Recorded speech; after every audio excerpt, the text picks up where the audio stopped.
Well, welcome back to GCU Softball Stadium on the campus of Grand Canyon University here in Phoenix, Arizona for game number 2 of this doubleheader between the Bakersfield Roadrunners and the Grand Canyon Antelopes. Jack O'Hara here with you alongside Philip Catofimo as Jesse Morrison takes the mound for game 2, looking to top the performance from Ryan Denhart earlier tonight, tossing 6 innings of softball en route to her 8th win of the season. And as we get underway here for game 2, we will see a ceremonial first pitch thrown out here on Alumni Night by Randy Riggs, formerly known as Randy Johns. Randy Riggs becoming the first softball player to be inducted into the GCU Hall of Fame earlier this spring. Was a part of Coach Pearson's squad back in 2006, 2007, 2008, 2009. All 4 years. Academic All-American, honors 3 times during her 4 years, NCAA Independent All-American, and an NCAA Independent Rookie of the Year as a freshman. So well deserving to be inducted earlier this spring by GCU as she throws out the ceremonial first pitch here tonight. And that just speaks to how good Coach Pearson's program is. I mean, Riggs for all 4 years, such an integral part of GCU starting to build that program. Of course, Coach Pearson was a part of that those 4 years when Johns was there, and now, you know, getting to see her former player join the GCU Hall of Fame. And I'm pretty sure there's a couple Lopes playing right now that'll be joining the GCU Hall of Fame, but quite an honor. We get an opportunity for her to come back on the field, get to see all the changes, not only to the stadium, but to campus. I mean, it's definitely a growing process, and it's got to be such a huge honor to be the first softball player to be inducted in the GCU Hall of Fame, and I'm pretty sure there's going to be a lot more to come. Her athletic, academic, leadership, and community service accomplishments. Well, she is out there right in front of the circle with her son, who's looking like and the NCAA Independent Rookie of the Year. Looking like he's going to throw out the first pitch here. In 2008, with all Pac-West team honors, and was named to the Division II All-West Region second team in 2009.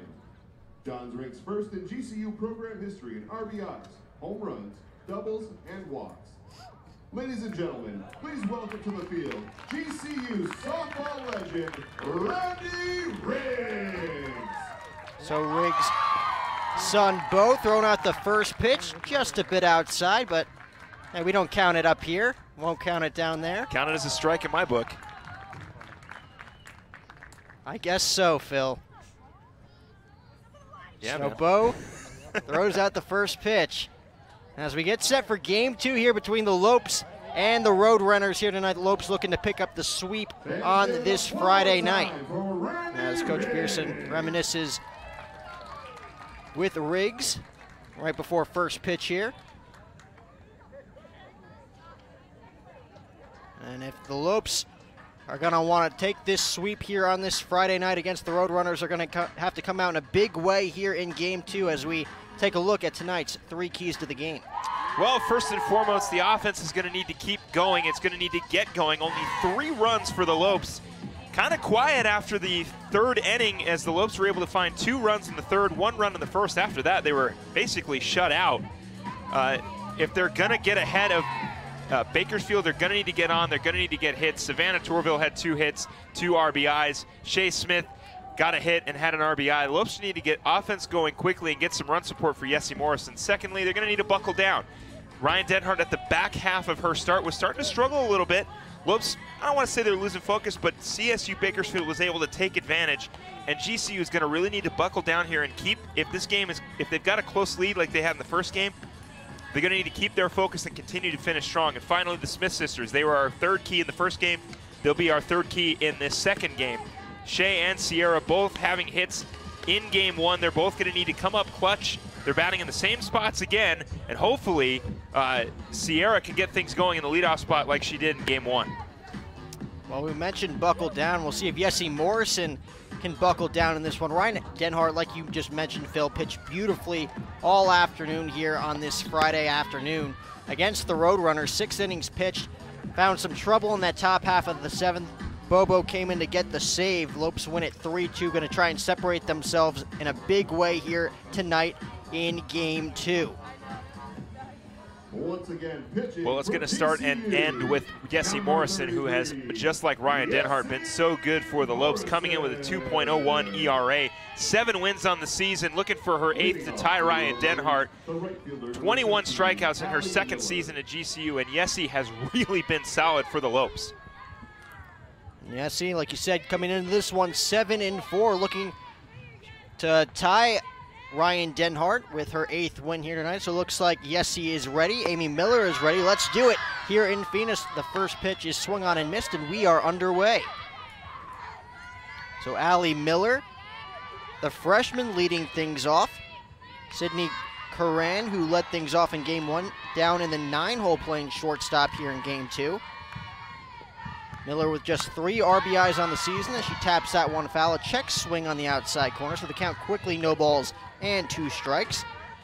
It'll be Miller, Wiseman, and Hippa as Bakersfield looks to get rolling right off the bat here in the first inning. Remember, Ryan Denhart had 9 up and 9 down in the first 3 innings in game 1. Yessie Morrison looking to do the same as the Roadrunners look to get something going early.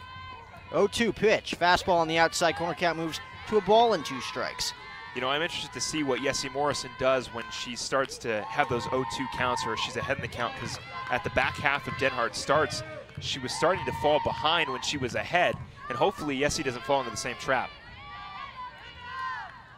So we'll see what Miller gets here on 1-2 leading off this ballgame. Slaps it through the left side. Smith has it, throws across the diamond. A beautiful stretch there by Taylor Olson, who's not going to be in time as Allie Miller beats it out for an infield single.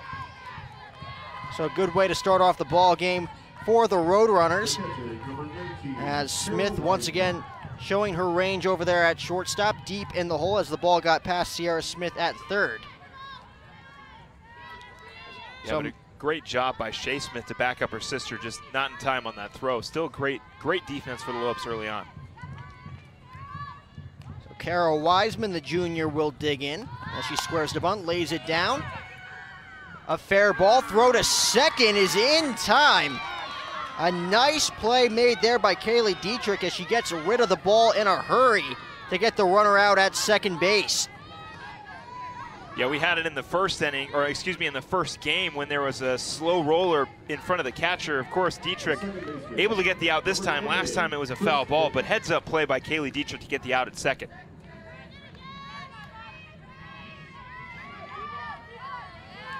So with 1 away, a runner on first base. That'll bring up Chris Hippa, 0 for 3 in game 1 as she takes a strike over the heart of the plate. Count 0-1. Hippa having a rough bottom half of the first inning at second base, making not 1 but 2 errors in that inning. An error right through her legs in the first batter of the game. Came right back after 1 pitch after that error. Made a diving play on the left side. Did not come away with the fielder's choice, as Sydney Curran could not come away with the catch on the back end. And then finally, Hippa unable to make a ground ball with 2 outs in that bottom half of the first inning, as the 1-1 pitch is fouled off the foot of Hippa as the count moves to a ball and 2 strikes. I mentioned Denhart's victory, 6th innings pitched, 4 hits, only 2 earned runs allowed. Darren Hitzel on the other end for Bakersfield also pitched very well, 6 innings of work. Did give up 7 hits, but did not give up the big blow, only allowing 2 earned runs, 3 runs total, while striking out 3. So that pitch is tapped slowly on the left side and foul, so we'll do it again at 1-2. You know, Hippa hitless so far in this series against GCU. The Lopes would love to keep her hitless and get a double play to end the inning.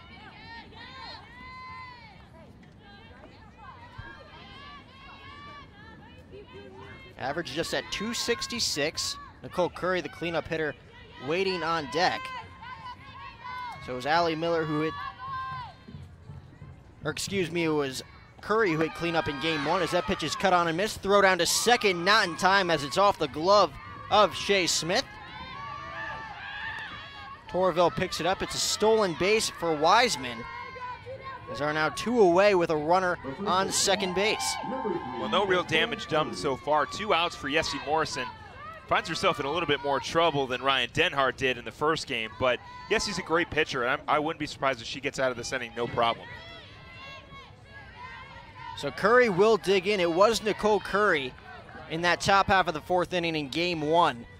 Roadrunners had runners on the corners with one out. Curry was the tying run. It was 3-0 Lopes at the time. Lofted a fly ball into left field. Maddie Dowdle made the play. It was a sac fly for Curry. Dietrich making a heads-up throw to nab the runner, moving from first to second base for an inning-ending double play. But Curry did pick up the sac fly and the RBI. Hitting .277 on the season as she enters her senior year this spring. Trying to give the Roadrunners an early first inning lead. Pitch, taps slowly to second. Torville has it, throws to first for the 4-3 put out, and that'll do it here in the top of the first inning. So no runs on one hit, one runner left on base. It's the Roadrunners nothing, and the Lopes coming to bat. Get the best gear to show off your Lope pride. Go to lopeshops.gcu.edu to find everything GCU. From the newest apparel to the coolest accessories, use promo code GCUTV25 to get 25% off for being a GCU TV viewer. Let's paint the Valley purple. Lopes up. So as we enter the bottom half of the first inning, it will be Sierra Smith, Taylor Olson, and Shay Smith. As the Lopes, again, mixing and matching with their batting order. It looks like that Taylor T-Tone will be in center fielder over Taylor Kay in this one. So it'll be Smith at third, Sierra Smith that is. Taylor Olson batting second, she'll be at first base. Shay Smith batting third, she'll be at short. Savannah Torville cleaning things up, she'll be at second. Maddie Dowdle in left field, she bats fifth. Lily Bishop, the designated player, she hits sixth. Kaylee Dietrich doing the day and night portion of the doubleheader behind the dish. She'll catch and bat seventh. Lorianne Olson in right field hits eighth. And Taylor T-Tone, like I just mentioned, getting the start over Taylor Kay in center field. She rounds out the Lopes order, and of course, Yessie Morrison on the mound like we just saw. And it's going to be the left-hander for Bakersfield, Kiera Acevedo, coming into this one. 6 wins, 3 losses, and 56 total innings pitched. Has only allowed 73 hits, 39 earned runs, has walked 20 while striking out 25, has only given up 10 extra base hits, 3 of which have come via the long ball. As the Lopes will surely be looking to start off with a bang here in the bottom of the first. Well, if they want to get started off with a bang, this is the 1-2-3 to do it. Sierra Smith, Taylor Olson, and Shay Smith all having hits in game one, and it'd be nice to start out here. Bakersfield was able to get a run around early. Let's see if GCU can do the same thing.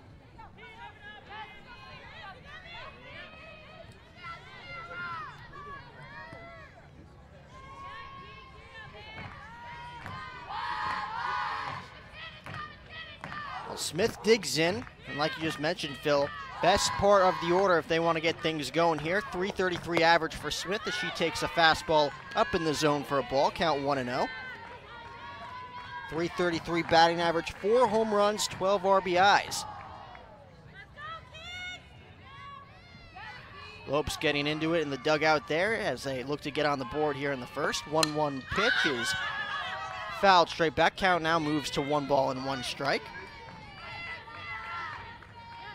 Of course, Sierra Smith picking up her 4th home run of the season last weekend in Riverside against California Baptist. Lopes coming away with 2 wins in 3 games. Of course, that 10-1 loss on Saturday night. Bouncing back earlier here this afternoon with a 3-2 victory as that ball is tapped right to the second baseman Hippa. Makes the 4-3 put out, and just like that, 1 up, 1 down here in the bottom of the first. So with 1 away, Taylor Olson will dig in, the freshman, like we mentioned in game 1. Just like Savannah Torville would not think that she was a freshman if you told her she was a freshman. Taylor Olson maturing in a big way here in her first season with the Lopes, hitting .325. With 1 home run, 10 runs batted in, takes a first pitch low for a ball, count 1-0. You know, and much like Savannah Torville, Taylor Olson taking over for an upperclassman, Bianca Bowling, last season played a lot of first base for the Lopes, and now it's Taylor Olson. Torville obviously was getting an opportunity at second because Lorianne Olson was hurt.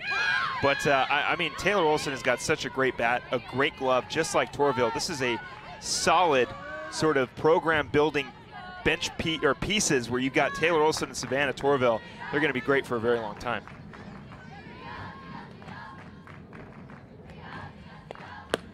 One pitch, misses low and outside. Count moves to 2 balls and 1 strike. And you mentioned that right side of the infield, Savannah Torville and Taylor Olson, both going to be here for the foreseeable future. However, the left side of the infield, you got the Smith sisters as well as Maddie Dowdle out in left field, as well as Taylor Kay out in center field, as that ball is rifled down the left field line, and foul count evens up at 2-2, all leaving as seniors. Final 6 weeks of their tenure here at Grand Canyon University.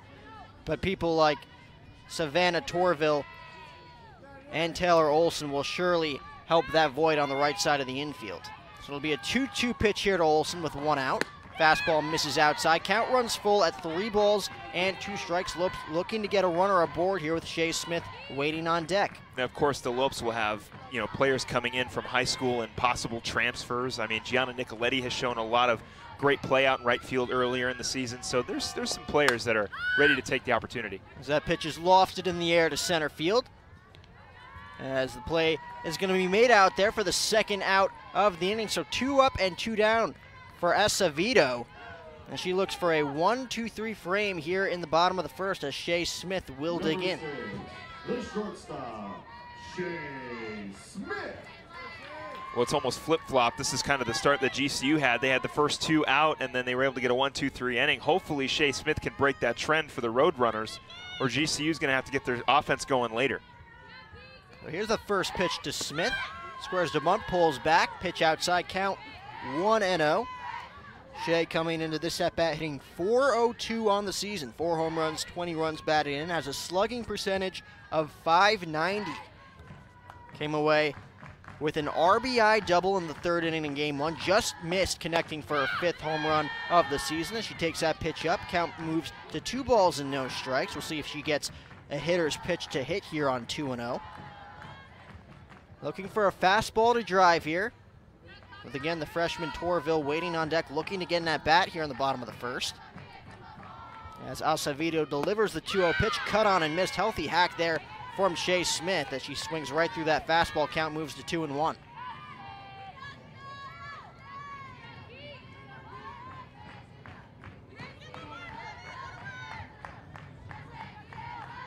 It'll be the 5, 6, and 7 hitters for the Roadrunners against Yessie Morrison in the top half of the 2nd, as that pitch is spoiled in the air down the left field line and foul. So the count evens up at 2 balls and 2 strikes.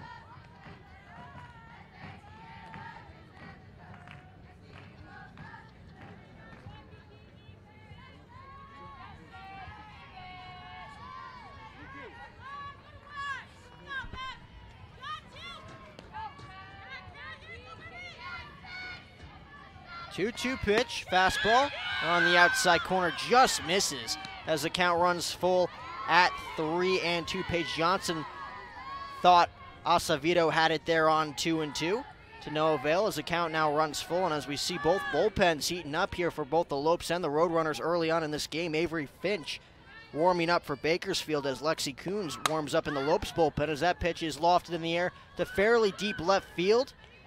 Fuggs has a beat on it. She'll make the play just in front of the warning track for the final out of the inning. So back-to-back 1-2-3 innings to start off this ball game as we head to the top half of the 2nd inning here in Phoenix. Lopes nothing and the Roadrunners nothing. You're watching GCU softball here on GCU TV. Not here at GCU Softball Stadium. Reasonable prices. Head on down.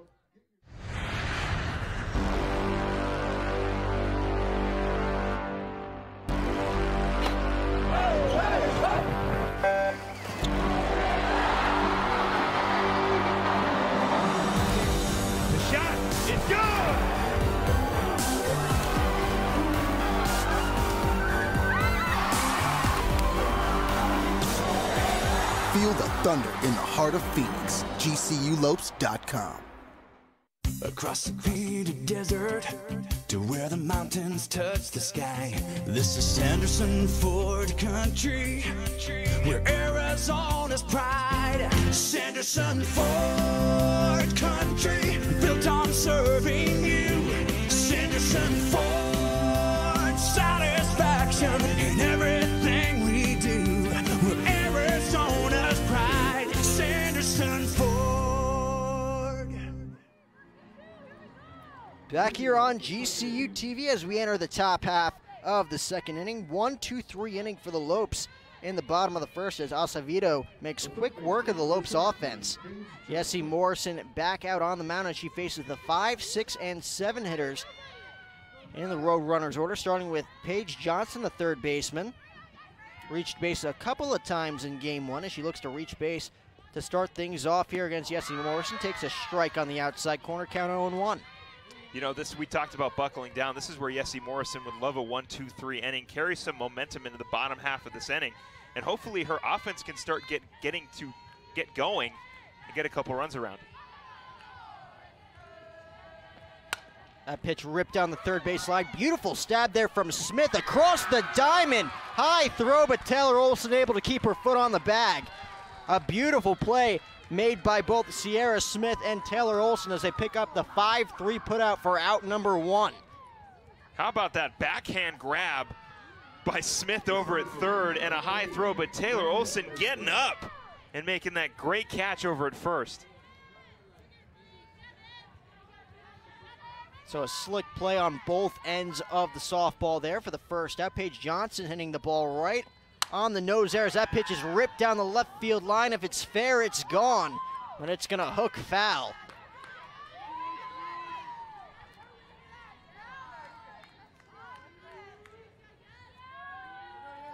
Nadia Mescua, who came up in that 7th inning, picked up a base hit up the middle to put runners on first and second with nobody out in that 7th inning in game 1 against Ryan Denhart. Rifled that one down the left field line as the 0-1 pitch is chopped sharply to short. Shea Smith has it, throws to Olson for the 6-3 putout. So a couple of hard hit ground balls.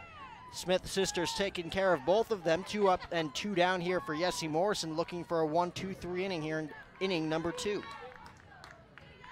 The designated player, number 16. Well, again, hopefully Jessie Morrison can find a way to get that 1-2-3 inning. Back-to-back groundouts to the Smith sisters.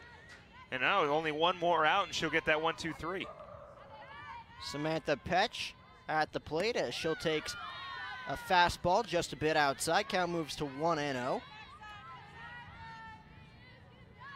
Petch going 1 for 3 in game 1. All at bats coming against Ryan Denhart, hitting .280 on the season. As she goes around on that swing, couldn't hold that one back as the count moves to a ball and a strike. Samantha has 9 runs batted on the season, still looking for her first long ball, however, this spring.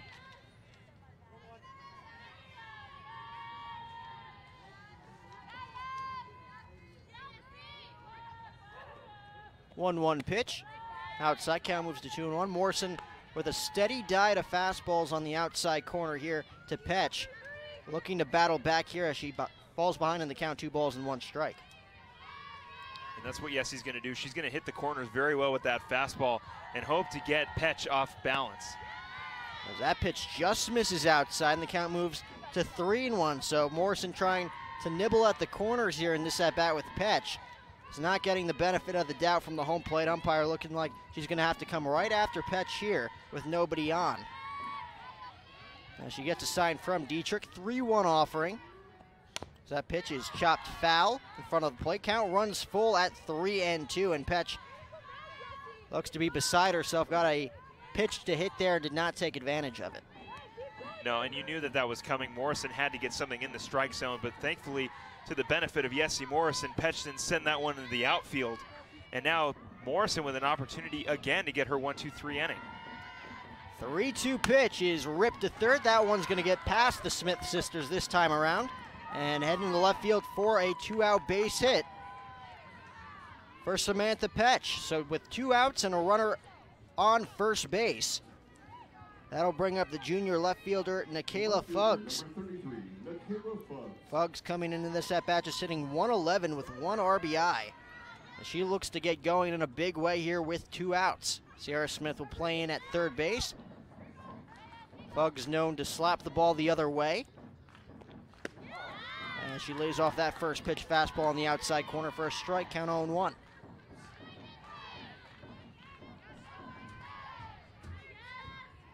Fuggs out of Santa Maria, California. A little bit easier to pronounce than Rancho Cucamonga. That pitch in there for a strike, count moves to 0-2, just a little bit, Phil. Just a little bit. I didn't have the confidence to say that one when I first read it. Santa Maria, a lot easier. Have you ever been to Rancho Cucamonga? Obviously not. Well, you're a baseball guy, so the Quakes play there, the minor league affiliate for the Dodgers. Okay. I'm familiar. So that pitch is rolled to third. Across the diamond, Sierra Smith with 2 putouts in the inning as the Smith sisters take care of business here in inning number 2 with 3 putouts on the left side. Let's go to the bottom half of the second inning. Lopes looking to get on the board first. 4, 5, and 6 hitters due up as we head to the bottom of the second. Welcome to the big leagues. The Grand Canyon Beverage Company has launched a 16-ounce can of their popular energy drink, Stampede. Keep up with the herd and head to GCBC to get yours today. So 2 solid frames thus far for Yessie Morrison, trying to match what her teammate Ryan Denhart did earlier today, picking up her 8th win, advancing to 8-3. Morrison 7-4 in this one, looking to even up with Ryan Denhart in that win total. Again, Denhart now in the team lead for wins in that rotation with 8.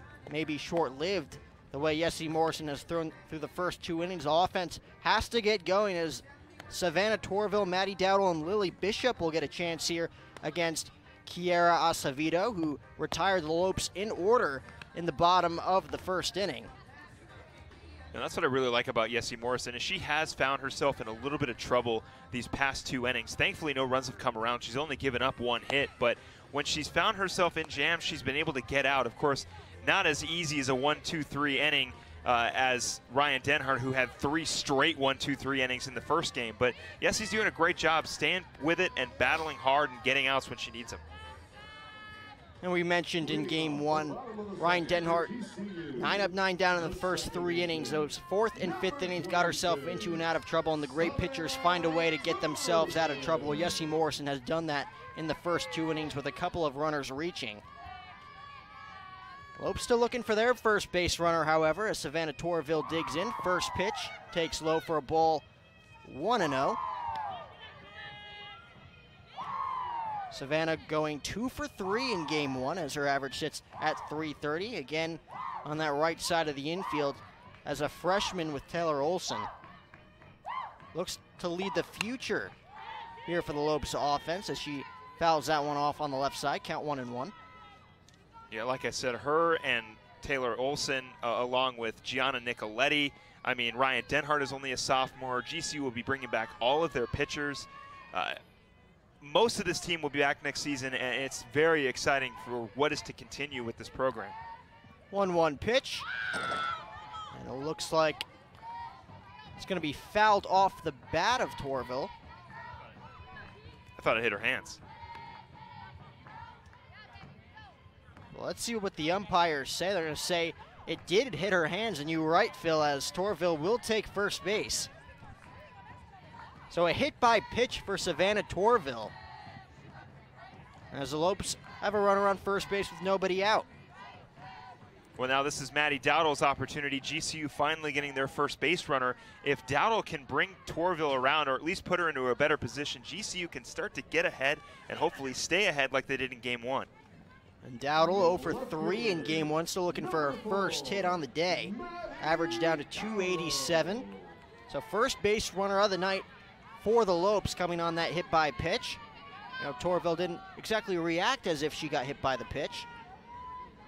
No, I mean, it was probably an off-speed pitch. Maybe it just didn't strike her hard enough. I have no idea. First pitch to Dowdle, outside 1-0. Sometimes they hurt, sometimes they don't, I guess. A key word there is I guess, because we're up here and they're down there. We would have no idea. I am obviously not Savannah Torville, so. And you don't know what she's thinking right here over there at first base as the bunt is laid down by Dowdle. So Torville will advance to second on a beautiful sac bunt from Maddie Dowdle. Does the job. Textbook sacrifice bunt there as there's now 1 away with a runner on second. Well, Dowdle doing exactly what I said, getting the runner over, putting the Lopes in a better position to score, and now Lily Bishop with a huge opportunity here, again, to bring around a runner and hope that GCU can jump ahead. Lily Bishop hit the ball hard in game 1, had nothing to show for it, going 0 for 3, average down to .250, but a huge opportunity here to get the Lopes on the board and pick up an RBI with Torville on second base. First pitch from Acevedo in there for a called strike. Count 0-1, and we mentioned in game one, Lily Bishop picking up a home run last weekend, looking to get the power game going, just 2 on the season, as that was her first home run in nearly a month and a half. The last home run off the bat of Bishop coming on February 24th here at home. As the 0-1 pitch misses low and away, count moves to 1-1. Petch paying close attention to Torville over there at second base.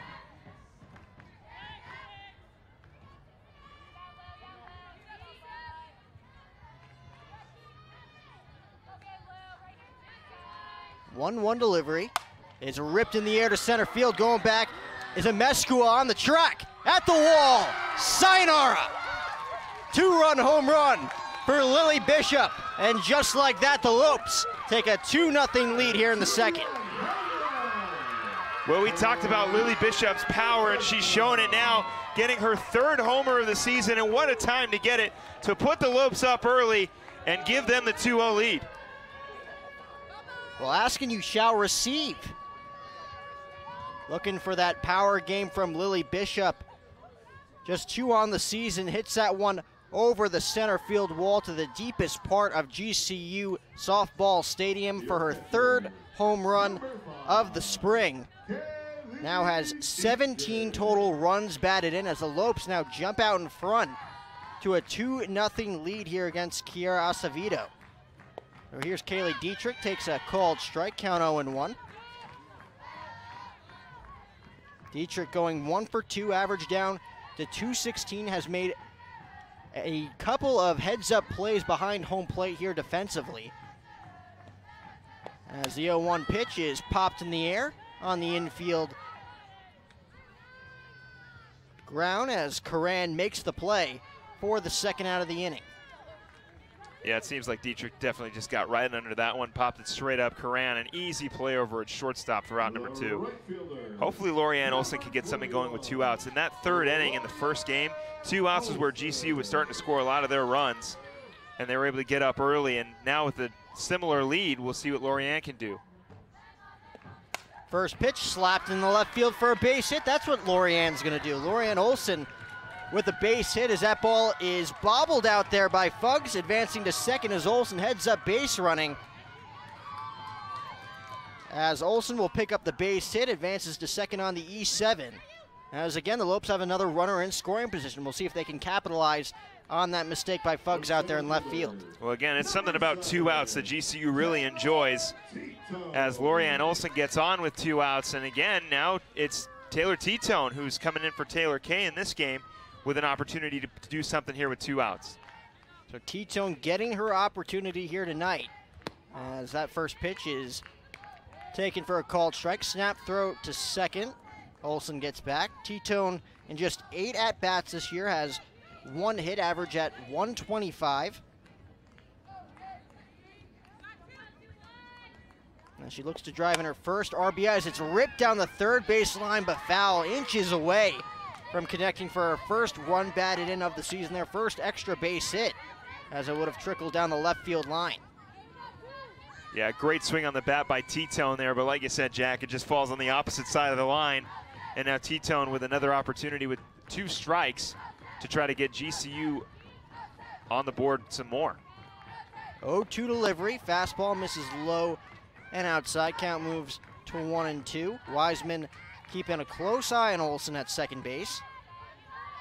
T-Tone trying to pass the baton here to Sierra Smith to the top half of the order for the Lopes. As the 1-2 delivery from Acevedo is grounded softly on the left side for a foul ball. Count remains 1-2. So Acevedo's pitch count up to 27 pitches. As Julie Lewis, the sophomore right-hander, starts to warm up in the bullpen for the Roadrunners. As Acevedo is in her first jam in this ballgame. Remember, a 1-2-3 frame in the first. As that pitch is taken just outside on the outside corner. Acevedo wanted that one. Yeah, not a bad spot to miss. 2-2. Not a bad spot to miss at all, Phil. Just misses outside as it'll be a 2-2 pitch here from Acevedo to T-Tone. Gets a sign from Wiseman. Olsen leads off second as that pitch is cut on and missed for strike 3, and that'll do it here in the second, but not before the Lopes pick up 2 runs, a 2-run home run off the bat of Lily Bishop to dead center field, her 3rd of the year. As we'll head to the top half of the 3rd inning, the Lopes lead at 2-0. You are watching GCU softball right here on GCU TV.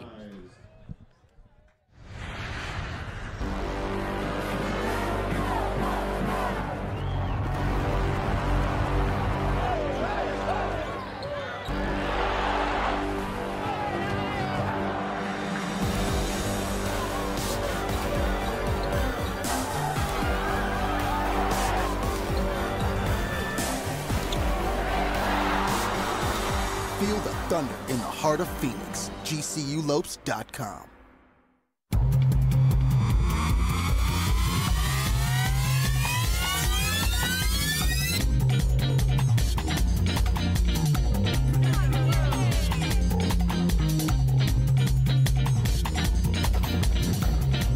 We needed one more member on our roster. Streets of New York is proud to announce Grand Canyon University to our winning team. We are now the official pizza of GCU. Go Lopes. Well, back here on GCU TV, Lopes lead it 2-0 after the 2-run blast off the bat of Lily Bishop. Now has 3 home runs, 17 runs batted in on the season. Yessie Morrison back out on the mound for her 3rd inning of work. Has only allowed 2 hits in this one to Bakersfield, but has found a way to get herself out of trouble in the first 2 frames as she deals with the 9, 1, and 2 hitters in the lineup, starting with Sydney Coran, the junior, hitting .345. Led things off in Game 1, down in the 9 hole here for Game 2. Went 1 for 3. Picked up a hit to lead off the ball game. Infield single on the left side as Morrison delivers a first pitch, off-speed pitch. Fouled off, count 0-1. Well, this is definitely for the strategy, moving Coran from the number 1 spot to the 9. Now you have an opportunity where if you've got the 6, 7, or 8 batter on base, you've got a great hitter down at the 9 hole to bring them around and give your team an opportunity to win, something that they were missing in Game 1. So it'll be an 0-1 pitch from Morrison. On the outside corner, misses low. Count moves to a ball and a strike, so it'll be Coran, Miller, and Wiseman as the Roadrunners look to hand it over to the heart of their batting order, trying to get a rally going here in the 3rd as they quickly fall behind 2-0. That's a 1-1 pitch. Just misses outside. Count moves to 2-1. Home plate umpire not giving any leeway to these pitchers so far here tonight as they try to nibble on the outside corners. Are not getting the calls here early on, as it'll be a 2-1 to Coran. Smith playing in at 3rd. As that pitch is ripped in the air to left center field, that ball's going to get down and roll all the way to the wall. T-Tone has it out there, flips it in, going to 3rd is Coran, and she's out at 3rd base. So a heads-up play there for Shea Smith, able to cut that ball off from T-Tone and nab the speedy Coran, trying to stretch that ball into a triple. Yeah, an absolute heads-up play. It started with Dowdle fielding that ball cleanly, throwing it over to Shea Smith, and then Shea Smith realizing that Coran was trying to take 3rd with her back turned and flips it over to her sister for out number 1. This is what I'm talking about. When Yessie Morrison has needed outs, the defense has been able to get her outs. The same thing happened for Ryan Denhart, and we're seeing it again tonight in Game 2. So a huge heads-up play there from T-Tone. Shea Smith able to cut it off and nab the speedy Coran, who commits a cardinal sin, makes a huge first out at 3rd base. As that first pitch is in there for a called strike, count 0-1. I'll say this, Coran has got some speed. She almost beat that throw out. It was a very, very close play. I don't know if you could tell by the tone of my voice. I thought that was an easy stand-up double in the gap. I see her around in 3rd. Oh, it caught us by surprise as Morrison delivers an 0-1 pitch. Blooped in the air to left field. Dowdle thought about coming in on it. Will take it on a hop. So a 1-out single for Allie Miller. And what a huge single that it would have been for Allie Miller had Coran either stay at 2nd or beat the throw at 3rd. So changes the whole complexion of this inning. 1 out now, runner on 3rd base. 4 hits now allowed by Yessie Morrison as Kara Wiseman digs in. 0 for 1 in this game, average down to 278. As the first pitch just misses outside, count 1-0.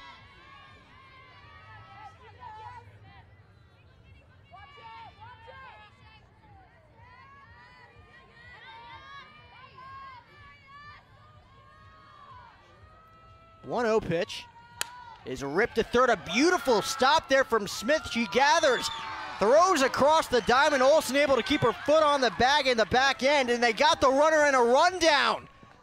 Miller fell asleep there on the base paths, and the Lopes with the unconventional inning-ending, twin-killing double play to get themselves out of the jam. So we will head to the bottom half of the 3rd inning here in Phoenix. Another heads-up play by the defense, as the Lopes will look to add to their 2-0 lead as we head to the bottom of the 3rd. From the Center of Worship Arts comes Canyon Worship 2018, a collection of songs written, recorded, and performed by GCU's Worship Arts students, available now on iTunes, Spotify, and Google Play. Again, another heads-up play by GCU's defense. Yessie has got it. Bakersfield finally gets another hit, and then GCU is able to turn another crazy double play. I mean, what a great inning for the Lopes.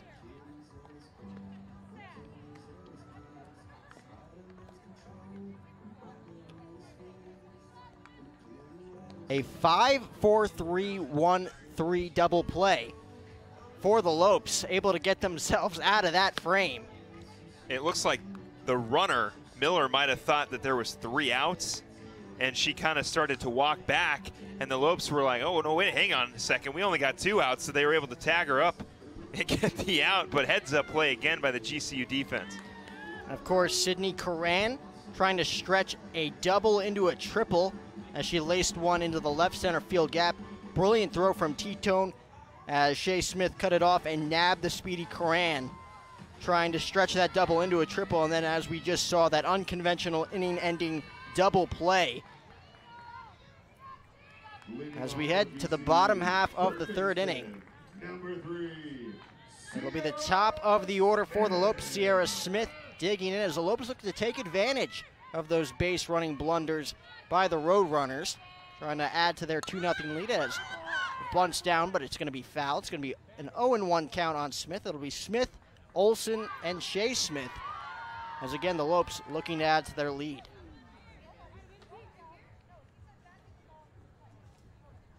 Not sure what happened here. Ball was hit twice by the bat. Not sure if it's going to be a foul ball or an out. As Coach Pearson gets the explanation, and it's going to be an out for Sierra Smith as she leaves.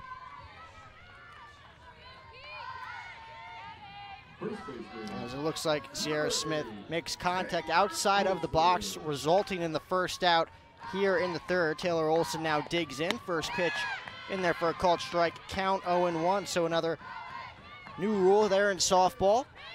Leaving the batter's box too early there was Sierra Smith. We've seen that numerous times this season with Taylor Kay. We saw it last game with Nikayla Fuggs leaving the box too early as that pitch misses outside. Count moves to 1-1. Olsen 0 for 1 in this one. Flew out fairly deep to center field back in the 1st inning. Again, average at 321 as she smacks that one on the ground to second. Easy play for Hippa for the 2nd out. A 4-3 put out for the second baseman. So 2 up and 2 down here on the bottom of the 3rd inning as the senior Shea Smith digs in. The shortstop. Again, Shea 0 for 1 in this game, went 1 for 3 in game 1, average at 398 now as she dips under 400 for the first time this afternoon. Trying to get that average back over 400 as she takes a fastball outside, count 1-0. Well, Lorianne Olsen was able to do it with 2 outs to get something going in the previous inning.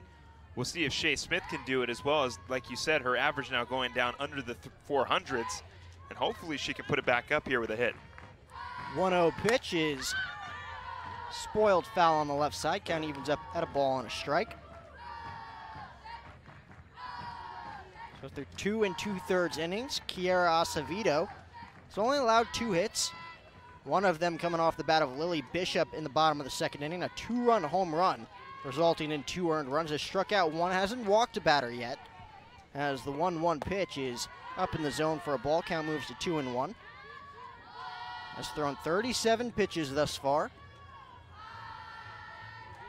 A few arms have been warming up in that bullpen here in Game 2 for Bakersfield. We saw Avery Fitch warming up in the first inning, and we saw Julie Lewis warming up last inning. As that pitch is flared down the left field line, it's going to get out of play. So the count moves to 2 balls and 2 strikes as Acevedo evens up the count on Smith.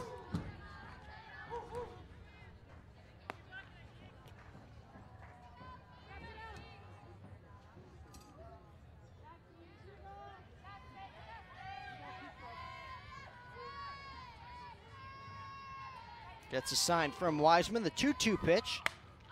Again, spoiled by Smith. Battling up there with Acevedo, trying to stay alive. Not much she can do on that 2-2 fastball painted right on the outside corner. All she can do is spoil it on the left side.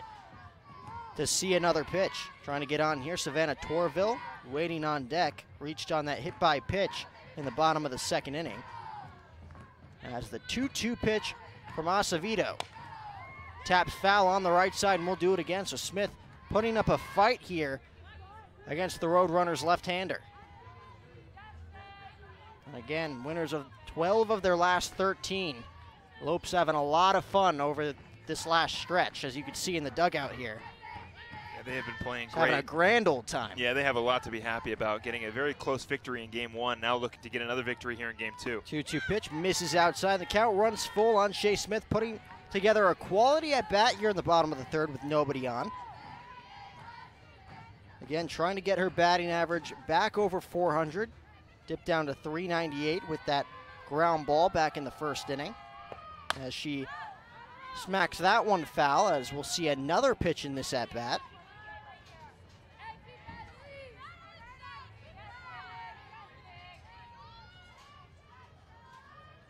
This will be the 10th pitch of the battle between Shea Smith and Kiera Acevedo. 40th pitch coming from Acevedo here in the third, as the payoff pitch is taken outside for ball 4. A close take there for Shea Smith. As she takes first base, she's on board with a walk. First time tonight she's been on base. So with 1 out, or 2 outs and a runner on first base, Savannah Torville will dig in. Shea Smith with an impeccable pair of eyes there, able to lay off that fastball on the outside corner. And really, head umpire Dale Wilson has helped out a lot of those outside pitches. He has not given those corners to either pitchers. And you saw right there, as Shea Smith's able to get a 2-out walk. So the Lopes using the strike zone to their advantage there with that walk. It'll be a 1-0 pitch here to Torville. Remember, Torville got hit on the hands back in the second inning. Came around to score as that pitch is low and outside. Snap throw to first. Smith back in time. Boy, Kara Wiseman has paid close attention to these Lopes runners all game long. We saw it in Game 1. We're seeing it early on here in Game 2. Not giving an inch when the Lopes are on the base paths. As it'll be a 2-0 pitch to Torville. Ripped through the left side, a diving Coran unable to make the play as the ball goes into left field. So perfectly placed there for Savannah Torville, picks up her 3rd hit of the day, first here in Game 2, and the Lopes are in business. Runners on first and second with 2 outs. Again, 2 outs. The Lopes seem to find offense with 2 outs. Smith getting on with a walk, and now Torville finding her 3rd hit of the series. And hopefully Maddie Dowdle can find a hit here as she, well, flew out in her only at-bat so far. Dowdle laying down a beautiful sac blunt. As that pitch is ripped into right field. It's going to be a base hit. Coming around to score is Shea Smith. She'll stand up safely as the throw's not in time. It's an RBI single for Maddie Dowdle, and the Lopes take a 3-0 lead here in inning number 3. Just like the 3rd inning in Game 1, the Lopes were able to find a couple runs, and now starting that trend again with 2 outs. It's the 3rd inning. For some reason, that means offense for GCU. Number 27. the designated player. So Maddie Dowdle now 1 for 1 as her average now creeps over 300 at 304. Lily Bishop now digs in. Remember that 2-run home run last inning. Has a golden opportunity to break this thing wide open right here, right now. A beautiful block there from Kara Wiseman as the count moves to 1-0. So Bishop averaged up to 269 with that last home run. 3 home runs, 17 runs batted in, as she looks to at least drive in Savannah Torville from third base with Maddie Dowdle on first base. See if Dowdle takes off here at any point in this at-bat, as that's a slow roller down the third base line. Count moves to 1-1.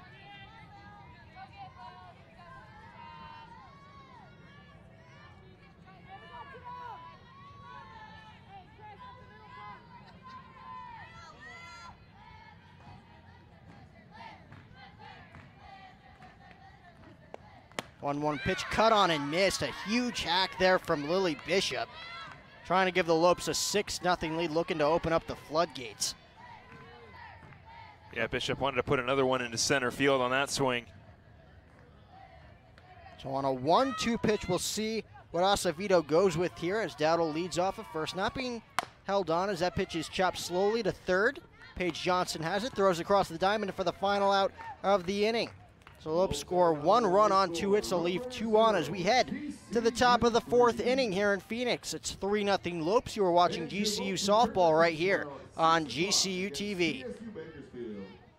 Canyon State Credit Union, a local credit union serving the Valley for over 65 years, can assist you in buying your first home, refinancing your current home, or if you're dreaming of a retirement home. Canyon State Credit Union can provide you with a fast and affordable solution that meets your needs. Let Canyon State Credit Union run the numbers on your dream. Visit canyonstatecu.org or call 623-580-6015 for more information. Canyon State Credit Union, committed to you. We do business in accordance with the Equal Credit Opportunity Act, MLS number 410376. I will always be with you, my friend.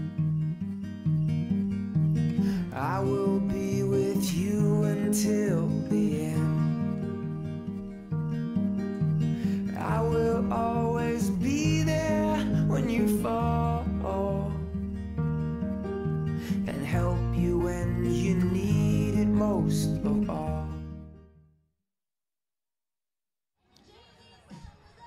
Well, let's go to the top of the 4th inning here on GCU TV. Lopes tack on 1 more RBI single from Maddie Dowdle on the right side. 3-0 lead, top of the 4th inning. It'll be the heart of the order for the Bakersfield Roadrunners, starting with Chris Hippa, Nicole Curry, and Paige Johnson. All 0 for 1 against Yessie Morrison, who has been dominant through the first 3 innings of play as she enters her 4th inning of work. Again, looking for win number 8 on the season as the first pitch is tapped slowly foul, count 0-1. Hippa's average down to 263, struck out swinging in the first inning. Bakersfield running themselves out of runs in the top half of the 3rd inning, picking up 2 hits. A double from Sydney Coran as that pitch is tapped slowly to short. Nice play made there by Shea Smith as she throws across the diamond for the 6-3 putout, and there's 1 away here in the 4th. Yeah, another great play by Shea Smith over there at shortstop. A very easy ground ball for her, but a quick throw over to first. A lot of speed on this Roadrunners team. So with 1 away, Nicole Curry, cleanup hitter, digs in 0 for 1 as well, grounded out softly to Savannah Torville to end things in the first inning.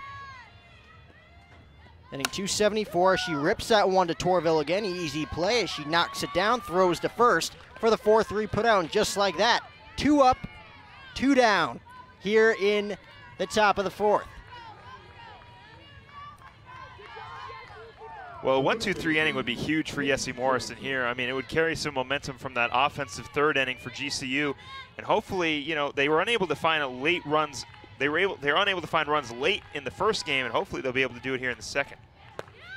First pitch misses low, count 1-0 on Paige Johnson, also 0 for 1, grounded out sharply to third in her last at-bat. Sierra Smith making a phenomenal play right near the bag, threw it across the diamond. Taylor Olson despite the high throw from Smith, able to keep her foot on the bag. As that pitch misses outside, count moves to 2-1, or 2-0 on Johnson, excuse me. Bakersfield 4 for 13 so far tonight against Yessie Morrison. Comes out to an average of 308. Have yet to get a run on the board as that pitch is lofted in the air to center. Right there is T-Tone, and it's an easy 1-2-3 inning for Yessie Morrison as we head to the bottom half of the fourth inning. The Lopes in front by a score of 3-0. If you are visiting campus this spring, why not stay at the GCU Hotel? Featuring comfortable rooms, a resort-style pool, and the Canyon 49 Grill, it's the perfect place to stay when coming to GCU. Book a room today at gcuhotel.com. And like you just mentioned, Phil, just what the doctor ordered for Yessie Morrison after a couple of frames where she kind of got knocked around. And again, good pitchers find themselves or can find themselves out of jams after getting themselves into it. Yessie Morrison, one of those pitchers, is rewarded with an easy top half of the fourth inning as the Lopes will send the bottom third of their batting order here to the plate in the bottom of the fourth. Kaylee Dietrich, Lorianne Olson, and Taylor T-Tone looking to get something going against Acevedo, who in 3 innings has allowed 4 hits, 3 earned runs, has only struck out 1. And of course, the big blow off the bat of Lily Bishop connecting for her 3rd home run of the season to dead center field. You know, that bottom half of the order has been pretty quiet for the Lopes. It was quiet in game 1. Now it's gotten a little bit louder with Lily Bishop's home run, but for the most part, hitless so far. Hopefully this is where GCU can sort of tack on a couple more runs, get a couple more hits, and do what they couldn't do in the first game in the second half of the game, which was score runs. And hopefully here in the bottom half of these innings, GCU can tack on a few more runs and give Yessie Morrison just an even bigger cushion. Leading off the bottom of the fourth for your Lopes, the catcher. The Lopes almost losing it in the top half of the 7th inning, winning that game by a score of 3-2. Would love to add some more insurance runs here for Yessie Morrison in game number 2. As Kaylee Dietrich takes a first pitch strike on the outside corner, count 0-1. Dietrich 0 for 1 in this one. Popped up softly to Coran at short back in the 2nd inning.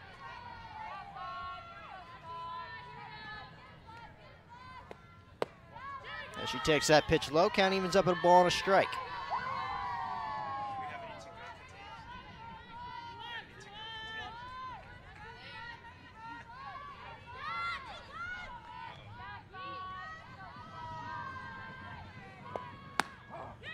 As that pitch is called for a strike, count moves to 1-2. First time we really saw the home plate umpire give an inch here on the outside corner as that pitch seemed outside and high as he calls it for strike number 2, count 1-2.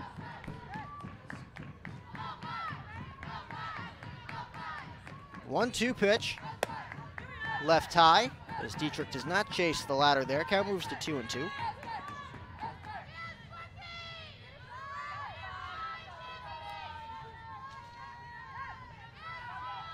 Dietrich with 3 home runs, 15 runs batted in on the season. Despite her average being around 200, she lays off that fastball outside and runs the count full at 3-2. So looking to get on base to start things off here in the 4th. Lorianne Olson waiting on deck, picked up a single into left field in her last at-bat in the 3rd. As that pitch is left low just outside. Looked like the home plate umpire thought about ringing her up for strike 3. Does not. She'll take first base, and she's on base for the first time tonight. Yeah, it's going to be a really big disadvantage to both pitchers when head umpire Dale Wilson is not calling those outside corners, because that, again, was not a bad spot for Acevedo to miss. But again, it results in a good thing for GCU as they get the leadoff walk. And now Gianna Nicoletti will come in and pinch run. Number 24, Gianna Nicoletti. So we saw Nicoletti pinch run in game number 1 The right fielder. for Kaylee Dietrich. It's another opportunity here as, again, the Lopes would love to add some insurance runs here late in this ball game, as it looks like we're going to get a visit on the mound for Acevedo. We'll see what the Roadrunners want to do here. If this is it for Acevedo, she went 3 innings pitched, again only allowed 4 hits, walked 2, Struck out 1, but did give up those 3 earned runs, 2 in the second, as the Lopes tallied 1 on again in inning number 3.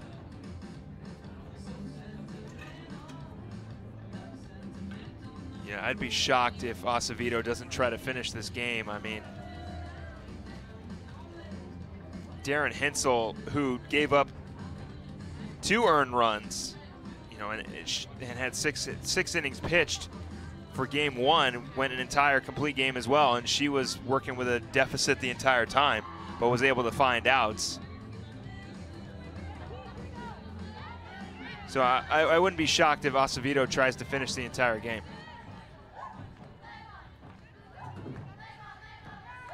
Another right-hander warming up in the bullpen for Bakersfield. So it'll be interesting to see how this inning plays out for Acevedo. Like you mentioned, Phil, wouldn't be shocked if she tried to go this entire game, as that pitch is bunted foul down the third baseline. However, if she does get into trouble here, I'm sure she will get the short leash from her head coach. So an 0-1 count now on Lorianne Olson, like I mentioned earlier. Slapped a single into left field back in the second inning. Average up to 234. Still looking for her first home run of the season as she waves through that fastball high and outside. The count moves to 0-2. Has 4 RBIs on the season, does Olson.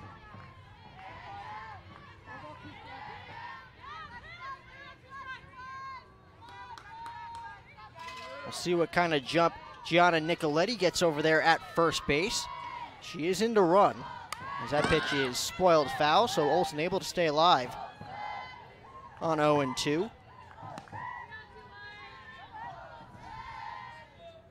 Wind is blowing out on the right side, so any ball in the air is surely going to travel here at GCU Softball Stadium. We saw with Lily Bishop's fly ball in inning number 2. As the 0-2 pitch is cut on and missed. Olson down on strikes as she heads back to the dugout. 1 away here for Acevedo here in inning number 4 as Taylor Titone digs in. And Titone striking out to end things in the bottom of the second inning. Left 2 runners on base. Average at 111, 1 hit and 9 at bats now, as again starting for Taylor Kay here in game 2. Looking to get her chance here as that pitch is fouled off. Looking for the sac bunt. Does not get it down. Count 0-1. Well, they would love to have Titone and Nicoletti still on the bags when the top of the order gets an opportunity to hit.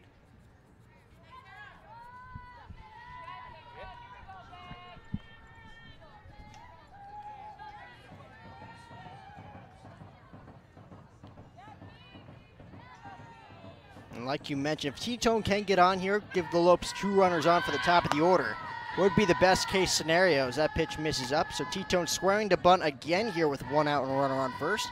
Even with the sacrifice bunt here, Titone does her job, gets the speedy Nicoletti into scoring position for Sierra Smith, who's waiting on deck. Not a bad bat to have, backing you up in the lineup. No, not at all.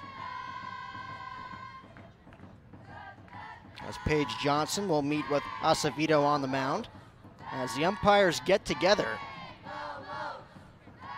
As we'll see what this is all about here with a runner on first. 1-1 pitch coming to Titone with just 1 out here in the 4th inning. Not sure what they're discussing. Hopefully they're not discussing if Nicoletti left the bag early. But they're talking about something that happened.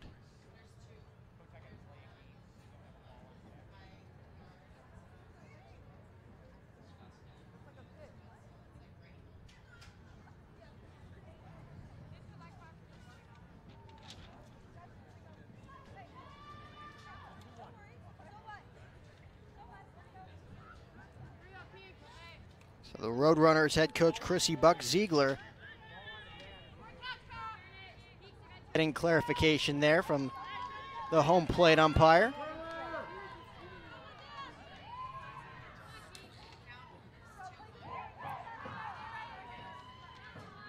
So it'll be a 2-1 pitch here to Titone, looking to move Nicoletti into scoring position. Does not get the bunt down there on 2-1 as the count evens up at 2-2. So Titone unable to get the bunt down on 2 attempts. We'll see if she swings here now with 2 strikes.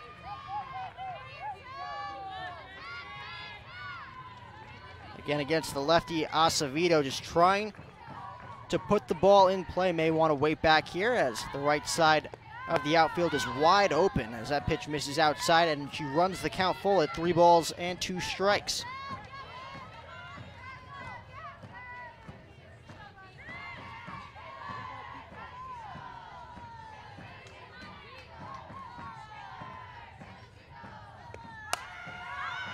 Payoff pitch spoiled out of play into the seats here at Softball Stadium, as we'll do it again at 3-2. T-Tone able to stay alive.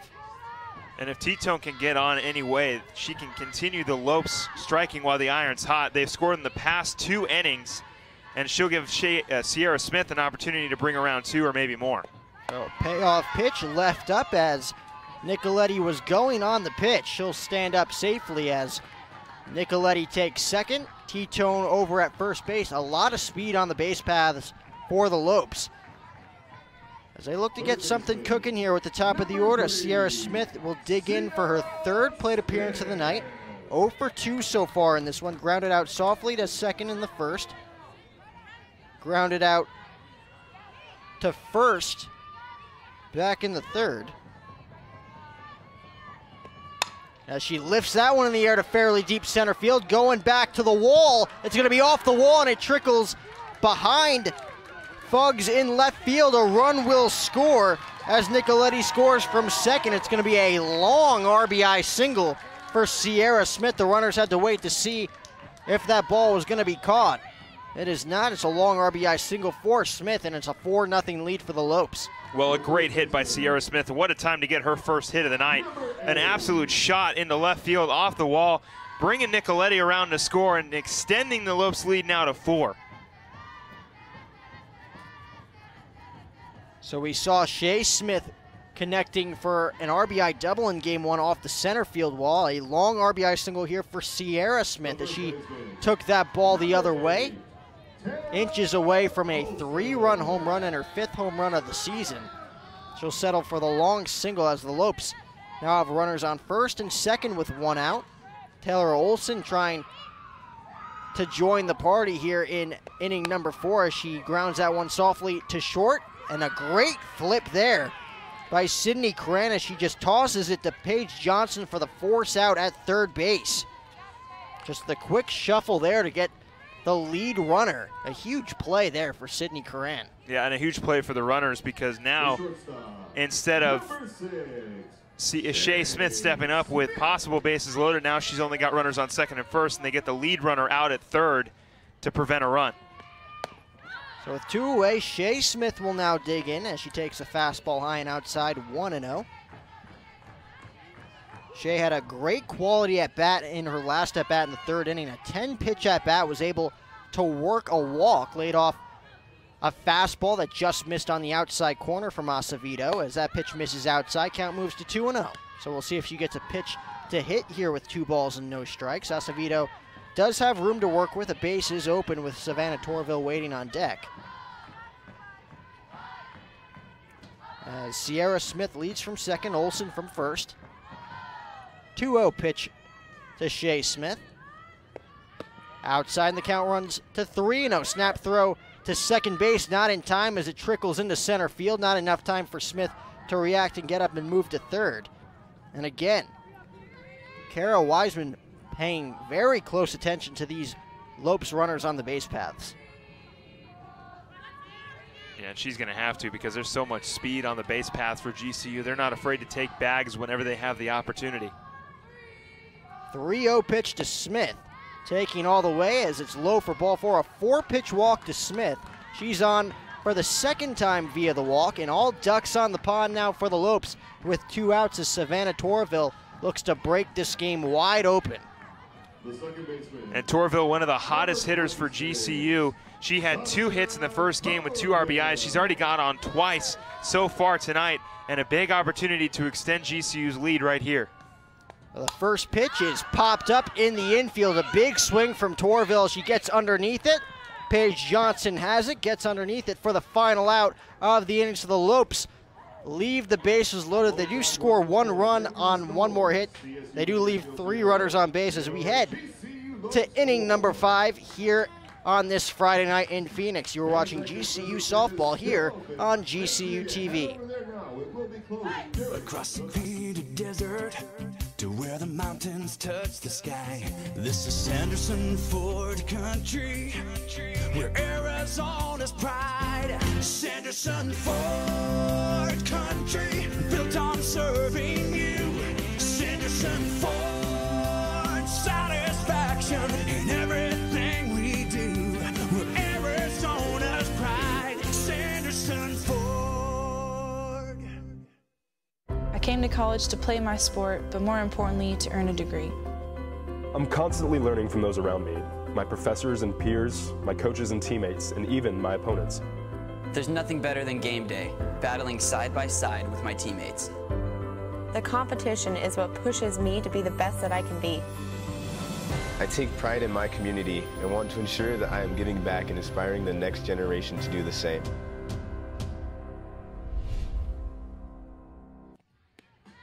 Well, back here on GCU TV, boy, that's something I'd like to try, Phil. Yeah, we had in, water slides earlier. Now we've got bubble soccer over by the Grove. I don't know what's going on over there, but I really want to be a part of it somehow. I've seen it throughout the course of the semester. Every time I ask my roommate if he wants to do it, he's like, no, not really. I really want to try that one day. But regardless, we are entering the top half of the 5th inning as they continue to enjoy themselves out there in the Grove in left field. As Yessie Morrison sure enjoyed herself here tonight, going 4 innings of scoreless softball. She turns it over to Lexi Coons here in the 5th inning, making her first appearance this afternoon. 4-3 record. As the first pitch is in there for a called strike. In 54 2/3 innings pitched, she's allowed 52 hits, 21 earned runs while striking out 38. You can't say enough about the way Lexi Coons has dominated the circle so far this spring. 0-1 pitch. Misses high, count moves to 1-1. It'll be the 6, 7, and 8 hitters in the Roadrunners order, starting off with Nadia Ameskua.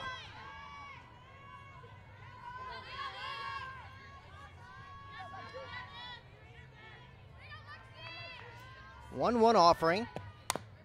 Taps slowly. And it's going to be called foul by the home plate umpire. Dietrich made a play for it as soon as the ball hit her fingertips. Won't get the nod from the home plate umpire as the count moves to 1-2. Still a heads-up play by Kaylee Dietrich, though. Great throw over to first. Had it actually counted.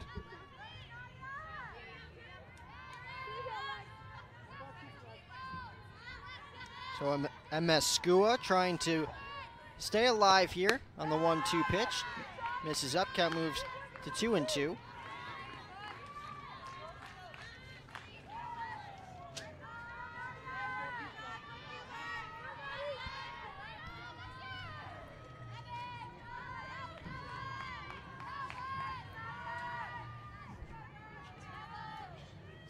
Two pitch is laced in the air, right center field. That's going to fall for a base hit. T-Tone has it, throws it into Orville. It's a leadoff single for Nadia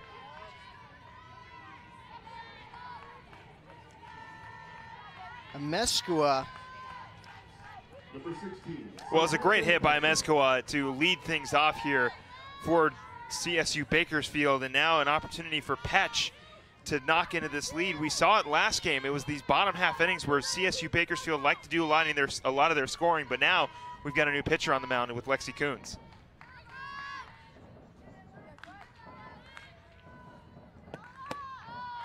First pitch just misses high for a ball to Samantha Petch. Petch 1 for 1, laced a single up the middle in her last at bat. Average up to 292 as she looks to move Ameskua over to second base.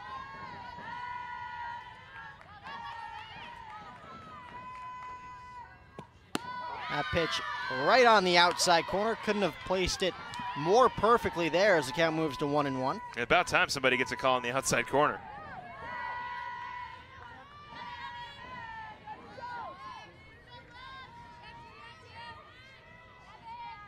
Bakersfield just trying to string a few hits along, trying to get the tying run to the plate here in the 5th as they're halfway there as that pitch is laced into left field for a base hit for Petch.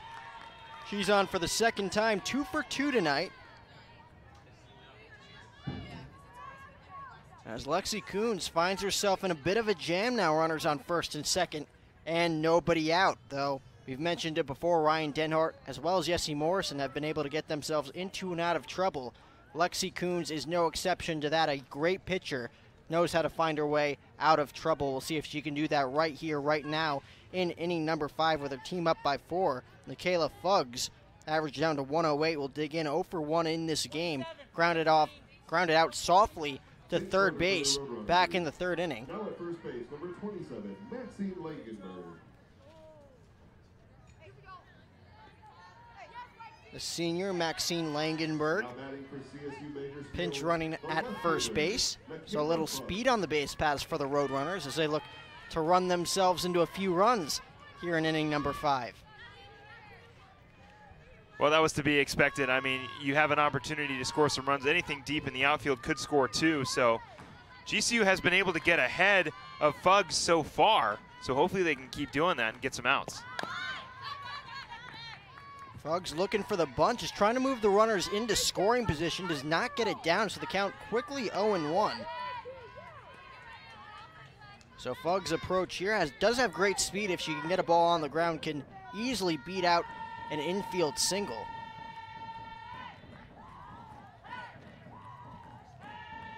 As Coach Buck Ziegler wants to talk things over with Fuggs.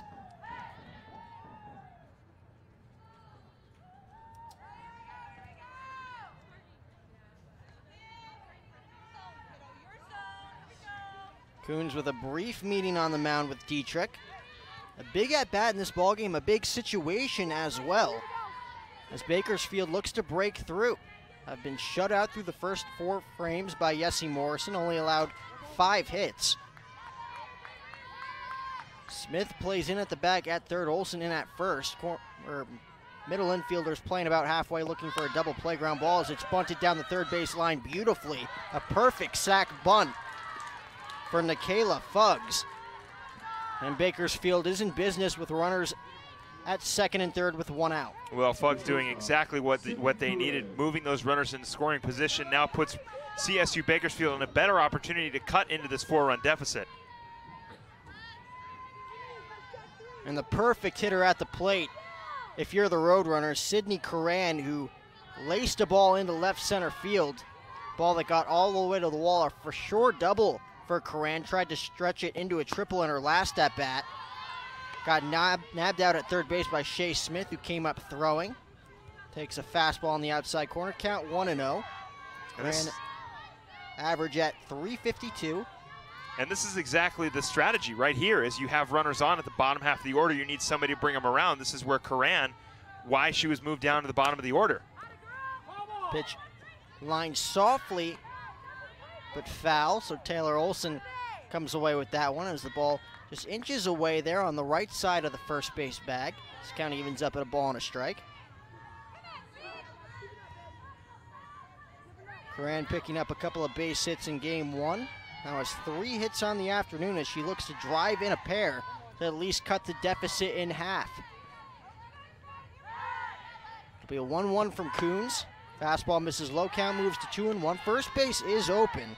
So if Coons wants to put Coran on, the speedy Allie Miller, left-handed bat, the freshman who's 2 for 2 already tonight, will get a chance to hit with the bases loaded.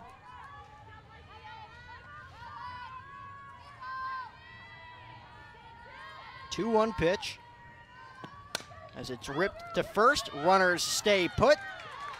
As Olsen makes the unassisted put out at first base, a huge out for Lexi Coons as she's 1 out away from getting herself into and out of trouble. Ryan Denhart worked her way out of trouble. Jessie Morrison has worked her way out of trouble. Now Lexi Coons is doing the same thing. Runners are in scoring position. 2 down now for GCU, an opportunity to keep this shutout going if they can just get this final out. So it looks like we're going to see another change here from Coach Buck Ziegler.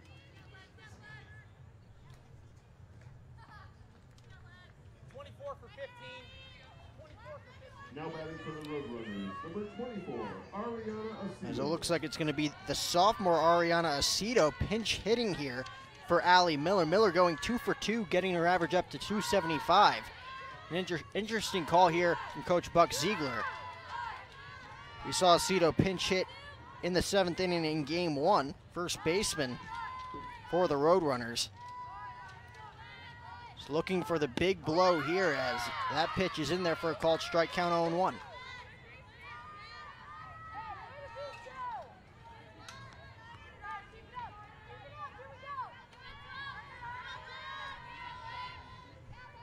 Coons has just thrown 14 pitches thus far here in the fifth. As the 0-1 pitch is in there for a called strike, to count 0-2. A nice pitch there from Lexi Coons to get ahead of the hitter here. So we'll see what Coons goes with on 0-2. Plenty of room to work with. I don't think she's thinking about putting Aceto on first base right now, up in the count 0-2. She'll go with the fastball up in the zone, and she gets Aceto to chase. So Aceto chasing the ladder on 0-2, and Lexi Coons gets into and out of trouble as we will head to the bottom of the fifth inning. It is 4-0 Lopes over the Roadrunners. Catch the latest series from GCU TV, Living as Lopes, Finding Your Purpose. Living as Lopes follows a group of GCU students as they navigate their way through college life and all that it holds, with a few fun twists along the way. Watch new episodes every week right here on youtube.com/GCU. So Lexi Coons continuing the trend that we've seen all afternoon. Ryan Denhart, 6 innings of work, got herself into and out of trouble in the 4th and 5th innings in game number 1. Yessie Morrison gave up 5 total hits in 4 innings of work. Was able to come across with 4 shutout innings, and Lexi Coons getting herself into trouble. Runners on first and second with nobody out became runners on second and third with 1 out, and able to get 2 quick outs without a run crossing home plate. Well, the pitching for GCU continues to be great. I mean, Denhart found, like we mentioned, Denhart found herself in trouble in game 1. Yessie Morrison, while she did get pulled, was able to get herself out of trouble. There's still a shutout going for GCU, and it's part of Yessie Morrison's first few innings. And now Lexi Coons keeping that trend of how good not only this GCU pitching has been, but the defense has been so strong for the Lopes.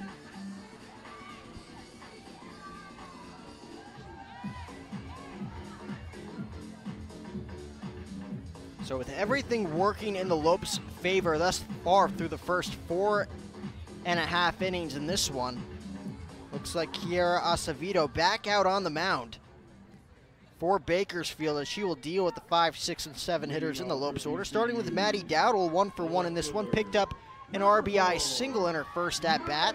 Originally tried to lay down the sac bunt with runners on first and second with 1 out.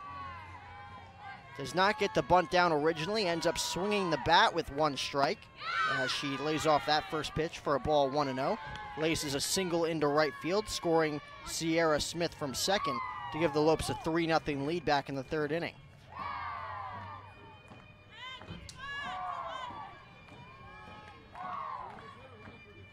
It'll be a 1-0 pitch from Acevedo. Taps slowly on the third base side and foul, evens up the count on a ball and a strike.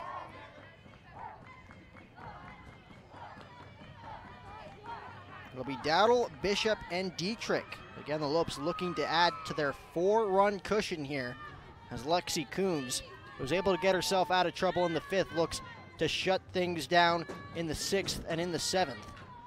Another right-hander warming up in the bullpen for the Roadrunners as that pitch is spoiled foul. Count remains 1-2.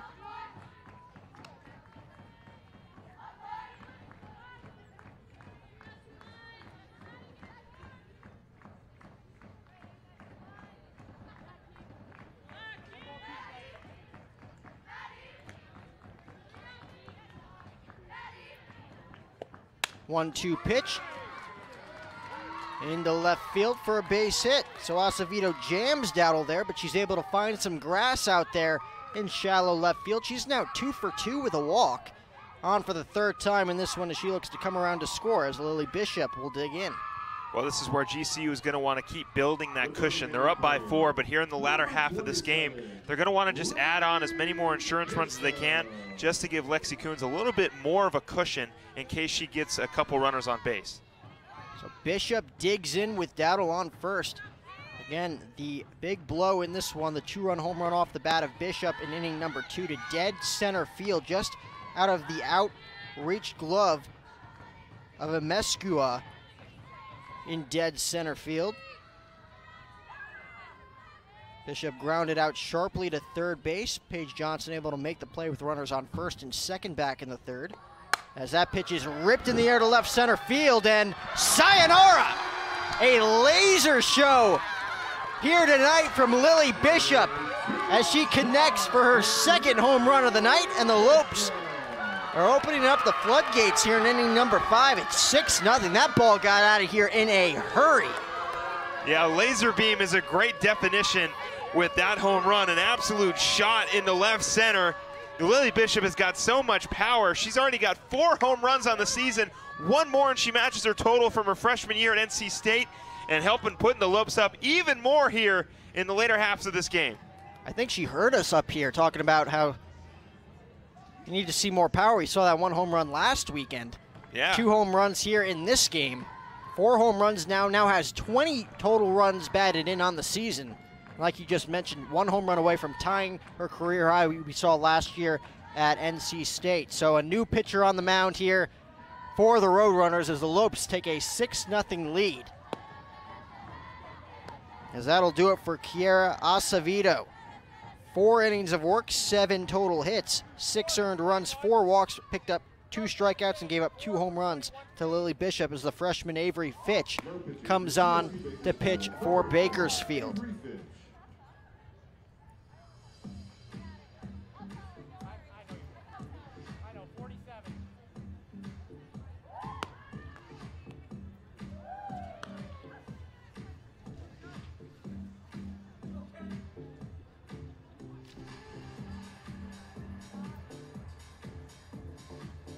And like we mentioned, Fitch, the freshman right-hander, comes into this one with 2 wins, 3 losses, 4.10 ERA, and 42 2/3 innings pitched. Has made 17 total appearances so far this spring, 19 walks, has picked up 17 strikeouts, and has a 2-0 record in 9 innings pitched last weekend.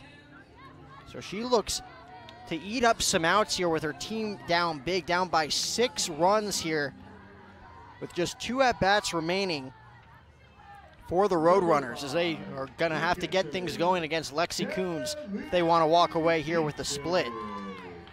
As Kaylee Dietrich will dig in. 0 for 1 in this one. Walked in her last at-bat. Popped up softly to short back in inning number 2. As Lopes still with no outs here in the bottom of the 5th as the first pitch is in there for a called strike count, 0-1. Well, we talked about it in our Sanderson Ford 3 keys of the game that the offense needed to keep going and get rolling, and it really has been rolling in this game. And it all starts with Lily Bishop.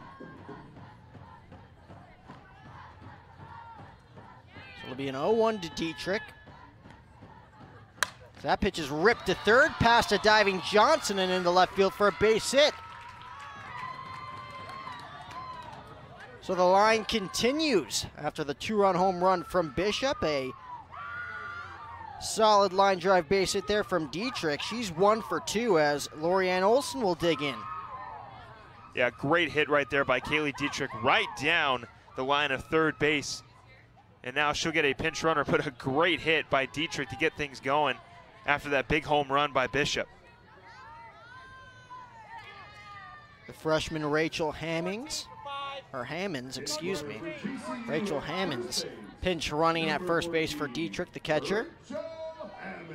As Olson digs in, 1 for 2, singled back in inning number 2, struck out swinging back in the 4th as she faces Fitch for the first time this afternoon.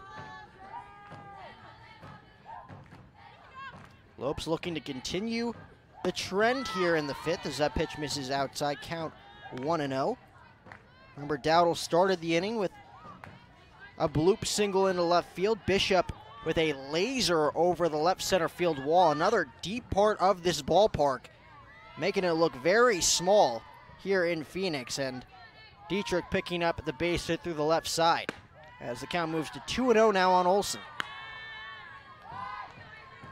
Yeah, Olson was able to find the base hit in the second, and Lopes would love one here just to keep this inning going. I mean, they really have just been offensively on fire since the second inning, scoring at least 1 run in each inning. And well, that trend continues here in the in this inning here in the 5th. 2-0 pitch as Olson slaps that one down the left field line, but it's going to tail foul as the count moves to 2-1.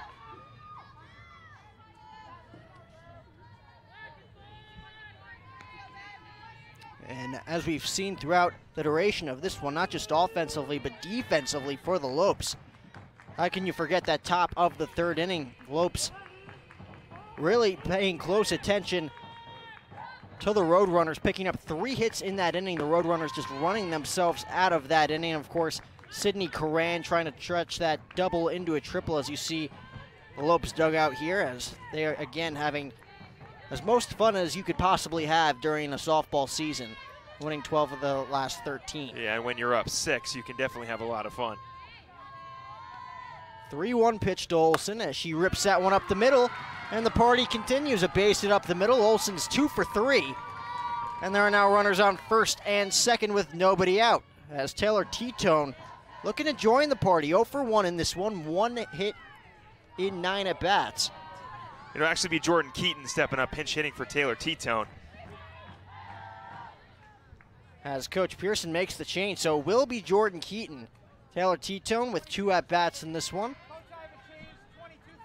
Struck out in the second, worked a walk in her last at-bat.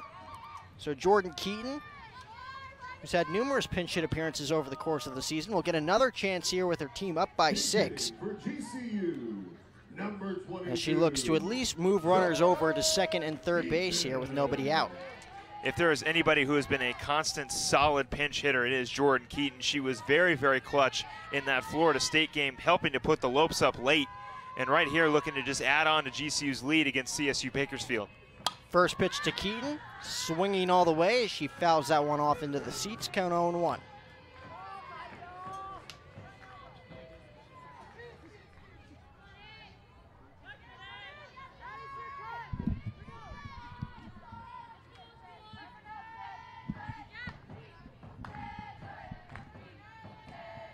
Oh, 1 pitch. Plays off for a ball. Count moves to 1-1.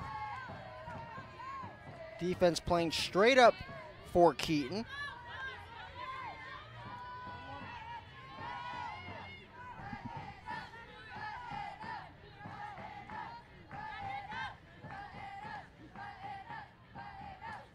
There's that pitch inside. Just misses Keaton's jersey there. She gets out of the way. Count moves to 2-1. Keaton does such a great job at finding holes when they're given to her. So don't be surprised if she hits one right up the middle, and hopefully, well, I don't think it'll score anybody, but it'll move the runners over. As we're going to see another meeting on the mound here. As Coach Buck Ziegler is going to pay Fitch a visit here with nobody out. 2-1 count here to Keaton.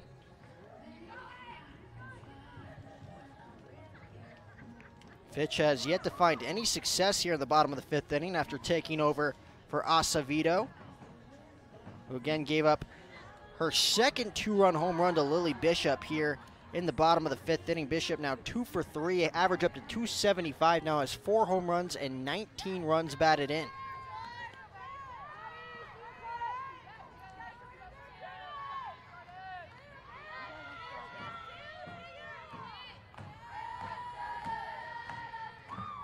Two-1 pitch in on the hands of Keaton as it's popped up right back to Fitch, so a big out there for Fitch. Picks up her first out of the inning as Keaton heads back to the dugout. Just jammed her inside on that 2-1 fastball. The third baseman, number 3. As Sierra Smith will dig in. Still a precarious situation here for Fitch. Runners on first and second with 1 out with a very dangerous hitter at the plate in Sierra Smith. As she swings through that fastball, count 0-1. Looking to pull that first pitch fastball from Fitch.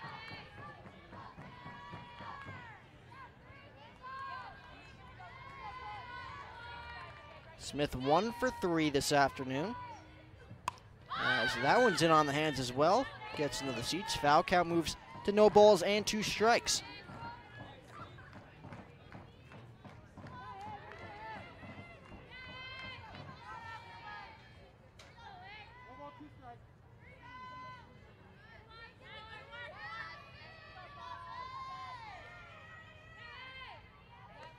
Oh, 2 offering. Fastball misses high, and Kara Wiseman still paying very close attention to these runners on the base paths, even with her team down by 6. Fitch just trying to eat up some outs here. 1 out here in the bottom of the 5th inning, just trying to turn it over to the Roadrunners offense in the top half of the 6th inning, as the 1-2 offering is ripped down the right field line. Smith hooking that one just a tad as it lands foul. Count remains 1-2. Some of these swings in this at-bat, Sierra Smith just thinking 8-0 here in the bottom of the 5th inning.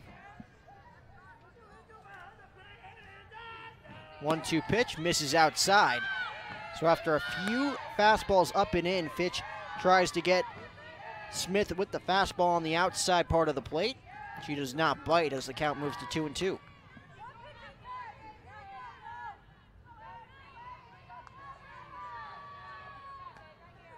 Two-two pitch, cut on and missed as she gets Smith to chase the 2-2 fastball on the outside corner for the 2nd out. So Fitch, after a quick meeting on the mound, picks up 2 quick outs against Keaton and Smith. And now she'll do battle with Taylor Olson, looking for her first hit of the night. 0 for 3, average down to 313. Now she has runners on 1st and 2nd. Well, just a great outside pitch by Avery Fitch. I mean, you could tell Smith didn't really want to swing at that one, but unfortunately she does go around and gets out number 2. As that pitch clips the outside corner, count 0-1. We've seen the home plate umpire be very efficient in the first 4 innings of this ballgame. Going to be a lot more lenient here as we enter the latter stages in this one with the Lopes up 6-0. As that pitch is cut on, and it appears that Olson went around on the swing, says the first base umpire, so the count quickly moves to no balls and 2 strikes as Fitch looks to get out of further trouble.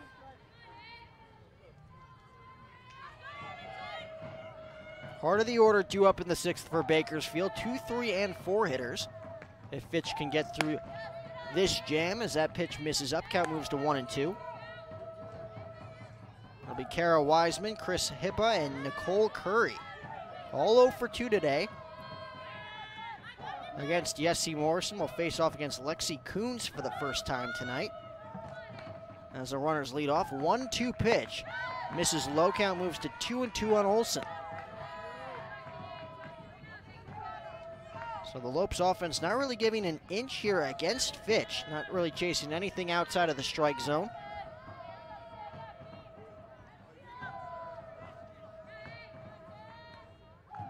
Two-two pitch on the inside corner for a called strike 3, and that'll do it. So Fitch gets 3 quick outs after allowing 2 base runners. As we'll head to the top of the 6th inning, Lopes add on 2 more as Lily Bishop makes GCU Softball Stadium look tiny in comparison with another 2-run home run, a laser shot over the left center field wall. We'll head to the 6th. That is 6-0 Lopes. You are watching GCU Softball right here on GCU TV.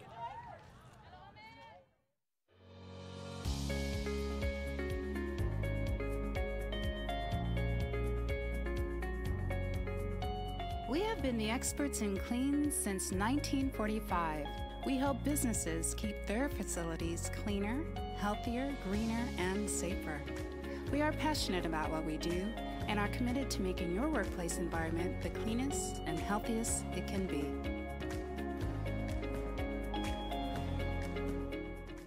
There's an exciting destination for food, fun, and golf in the heart of Phoenix. Come to the GCU Hotel and Canyon 49 Grill, where our hospitality management students gain real-world experience and deliver unmatched service. Enjoy beautiful amenities like a resort-style pool, full-service fitness center, championship golf course, and coffee shop GCBC.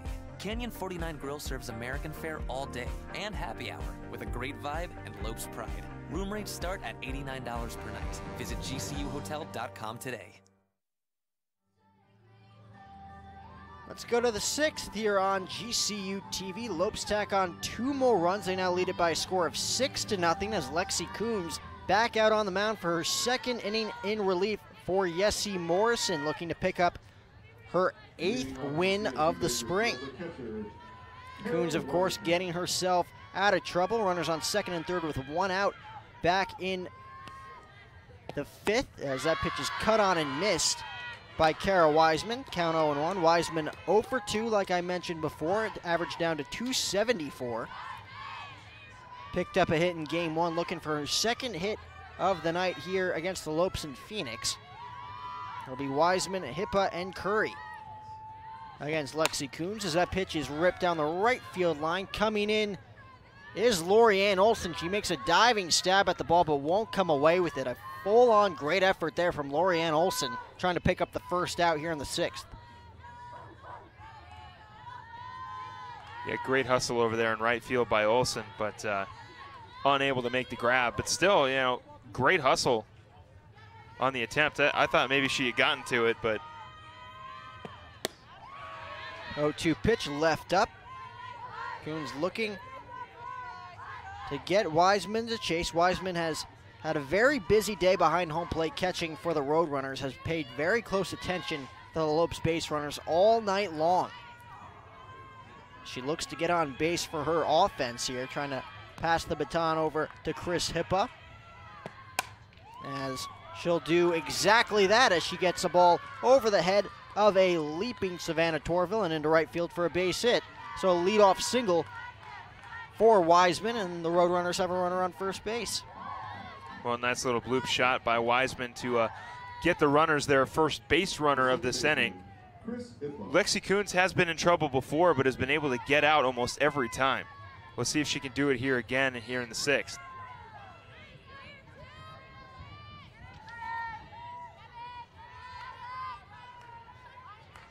Hippa 0 for 2, average down to 260 as she squares the bunt, pulls back at the very last second. Count moves to 1 ball and no strikes. And again, Lexi Coons put runners on first and second with nobody out back in the 5th.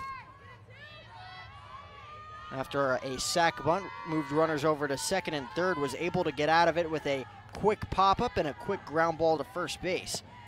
That pitch is fouled straight back. Count moves to 1-1.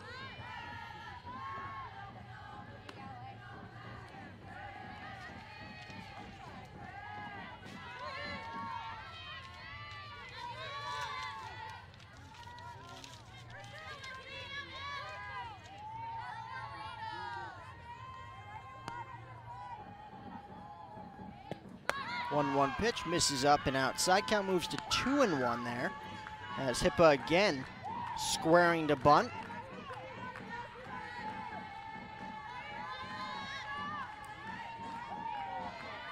Nicole Curry waiting on deck. Hippa again trying to get on base here with her team down by 6. Ahead in the count 2-1 on Coons. As she delivers a fastball in on the hands, that should be 2. There's 1 on to first for the 6-4-3 double play. So just like that, 2 up and nobody on here in inning number 6. Shea Smith with the easy toss to Torville, who throws on to Olson for the double play. Well, once again, Lexi Coons finding herself in trouble. The runners get a lead, get a runner on, and the Lopes are able to get a quick double play to get 2 outs here in the 6th. So Nicole Curry 0 for 2, average down to 271, digs in with 2 outs and nobody on. So Bakersfield looking to start a rally here late in this ball game, quickly erased by the double play. 3rd double play of the ball game for the Lopes as that pitch misses outside. Count 1-0. Just want to give a quick update in Las Cruces. The men's baseball team beat New Mexico State 7-4. So things looking win up for the Lopes. Baseball, softball, big day for both teams. As again, they both get ready for their upcoming matchups with the University of Arizona starting next week. As that pitch misses just outside, count moves to 2-0. Yeah, Lopes now on a 6-game winning streak, baseball team.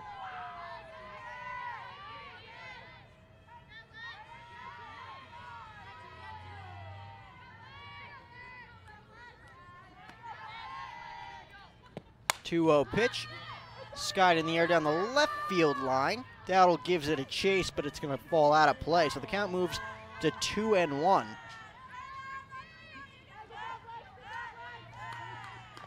Curry again with 11 runs batted in on the season, not one home run yet. Was thinking about her first home run of the season right there with her team down by 6. Is trying to get a run across the board after only scoring 2 in game 1. And it has been all about Lopes pitching here tonight, as Ryan Denhart going 6 innings, only allowing 2 earned runs. As Yessie Morrison followed that up with 4 scoreless innings, only gave up 5 hits. As that pitch is spoiled. Foul count moves to 2-2. Lexi Coons, of course, last inning, not allowing a run after giving up a hit and a walk. Looking for another easy-going top of the 6th inning here for her 2nd inning of scoreless softball. And nobody currently warming up in the Lopes bullpen, so this looks like it is Lexi Coons' game to finish off here against the Roadrunners, as she delivers the 2-2 pitch as it's lofted in the air. Dietrich gives it a chase, and she's going to be unable to make the play. I think the ball hit the net there before it came down onto the field.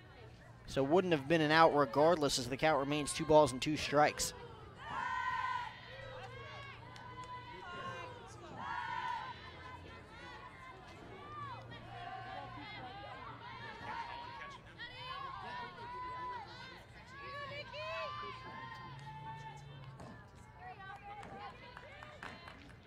Two-2 pitch in the dirt, blocked there by Holland. So Kaylee Holland now behind the dish.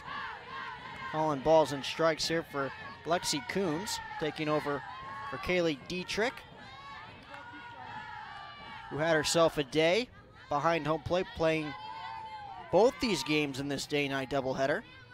Taylor Tetone, who was pinch hit for by Jordan Keaton back in the 5th, now takes back over center field, as Coons allows a 2-out walk here to Nicole Curry, as she's on first base with 2 outs. The third baseman, Paige Johnson. Well, again, Lexi Coons finding herself in a little bit of trouble now. Has been able to get out almost every time that she has found herself with runners on.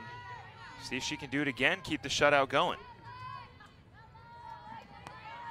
Paige Johnson digging in, takes a first pitch strike on the outside corner, count 0-1. Johnson's made a few nice plays over there at third base, meaning the hot quarter for Bakersfield.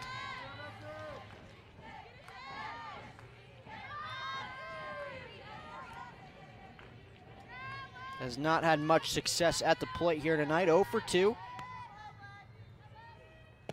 As that pitch misses up, count moves to a ball and a strike, just looking to pass the baton here to Nadia Mescua, waiting on deck.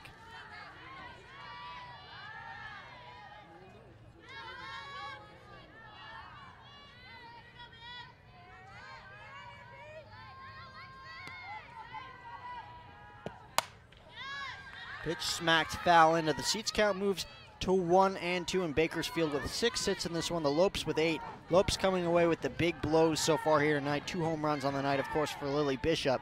But Bakersfield unable to come away with the big blow. We saw them with 4 hits early on in the first 2 innings against Yessie Morrison. Had nothing to show for it. And 6 hits overall here tonight, as that pitch is popped up into the seats. Another souvenir for one of the fans here. Maybe we still have some alumni here in inning number 6. It is alumni night, as we did see Randy Riggs and her son Bo throw out the first pitch. Randy Riggs, of course, inducted into the GCU Hall of Fame earlier this spring. First softball player to be inducted into the Hall of Fame, as that pitch misses in the dirt, gets past Kaylee Holland, and on to second base is Nicole Curry.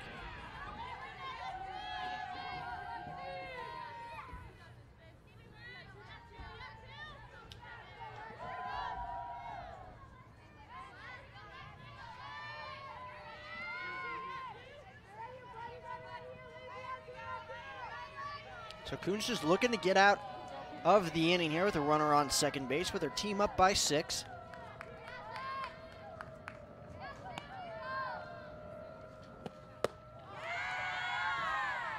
As Johnson does not chase the 2-2 pitch up in the zone. Count runs full at 3 balls and 2 strikes.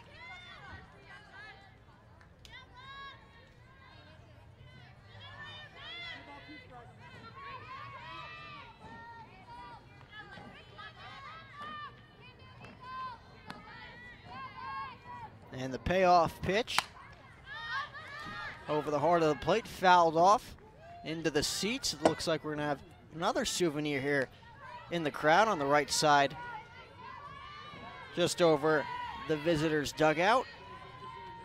So the count remains 3 balls and 2 strikes. Curry waiting out there patiently on second base, looking for an opportunity to score the first run for the Roadrunners here in game number 2 tonight. Payoff pitch from Coombs is ripped into the air, fairly deep center field. T-Tone's got a bean on it. She's got it for the final out of the inning. So Bakersfield with 2 hits, they leave one runner on base as they don't come across with a run.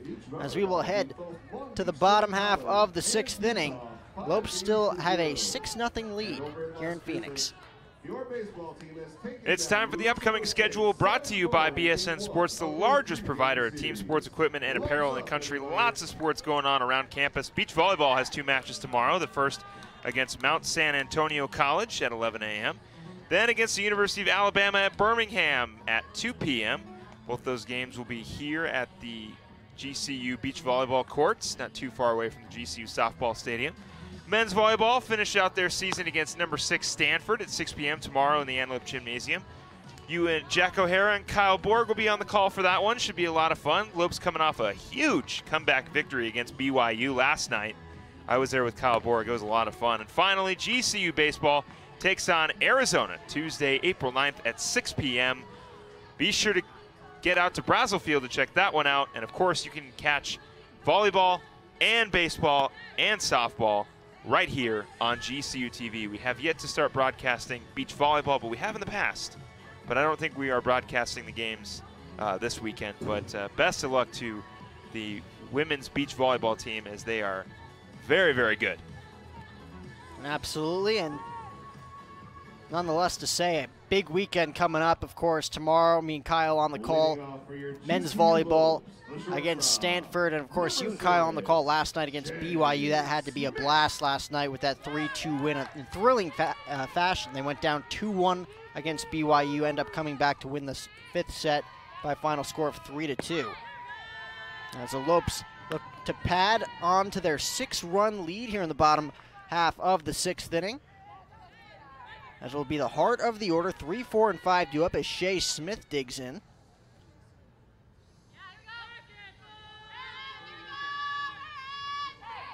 1-0 pitch, misses outside, count quickly, 2 balls and no strikes. Avery Fitch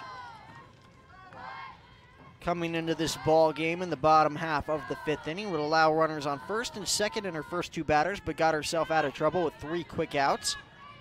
As she delivers a 2-0 pitch to Smith, fouls it straight back, count moves to 2-1.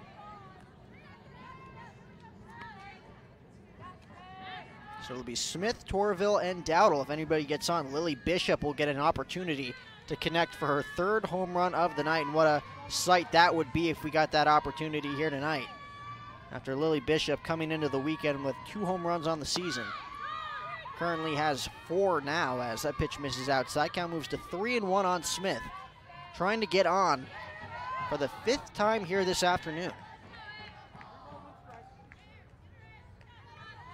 Average still sitting at 398. Has walked twice here tonight as the 3-1 pitch. Left low, did she go? No, says the third base umpire, so she'll take first base, her 3rd walk of the night here in game 2 as she's on first base with nobody out. That's what GCU need to do, get things going here. Tack on a couple more insurance runs to extend their even bigger lead. And finish things off in the top of the 7th. Savannah Torville digging in with a runner on first base. There's a base hit in this one as that pitch is in there for a strike. Count moves to 0-1.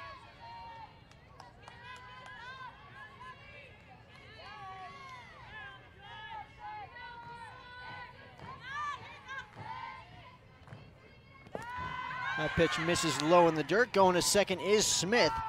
She'll slide in safely. No throw from Kara Wiseman behind the dish. So the Lopes just like that with a runner in scoring position here in the bottom of the 6th inning, trying to pad their 6-run lead. We'll see what Torville gets here on a 1-1 offering from Fitch. Lays off the fastball on the outside corner. Did she go? No, says the first base umpire, as the count moves to 2 balls and 1 strike.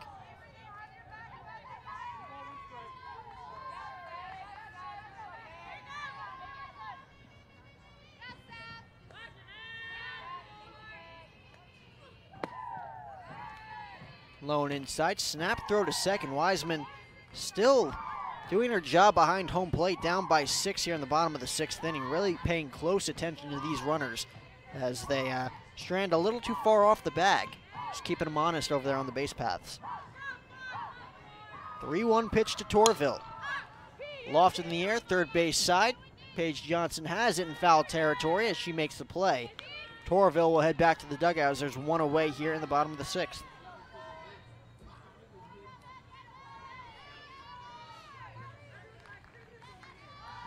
Number 4, the left fielder, Maddie Dowdle. So the 1 away and a runner on second base. Maddie Dowdle digs back in for the Lopes. 2 for 2 in this game.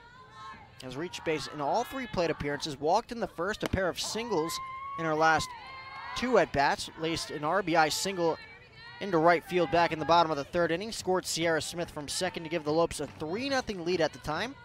Looped a single into left field in her last at-bat and came around to score on Lily Bishop's 2nd home run of the ball game. As that pitch is laced in the air, deep right field, going back is Miller. Makes a play just in front of the track as Shea Smith moves from second to third as she tags up. 2 away now here in the 6th with the runner on third, and Lily Bishop will dig into the plate, and Phil looking for home run number 3 here in this at-bat. Yeah, and then home run on the career number 5 for this season in her first year with GCU. She hit an absolute shot into center field in the 3rd inning and then crushed one, or excuse me, in the 2nd inning, and then in the 5th inning crushed an absolute laser into left field. So we talked about Lily Bishop's power, and she's now starting to show it off. First pitch from Fitch misses low in the zone, count 1-0. You know, I don't know if Lily Bishop is thinking home run, but I'm sure thinking home run here. 3 home runs would be a sight to see here at home on alumni night.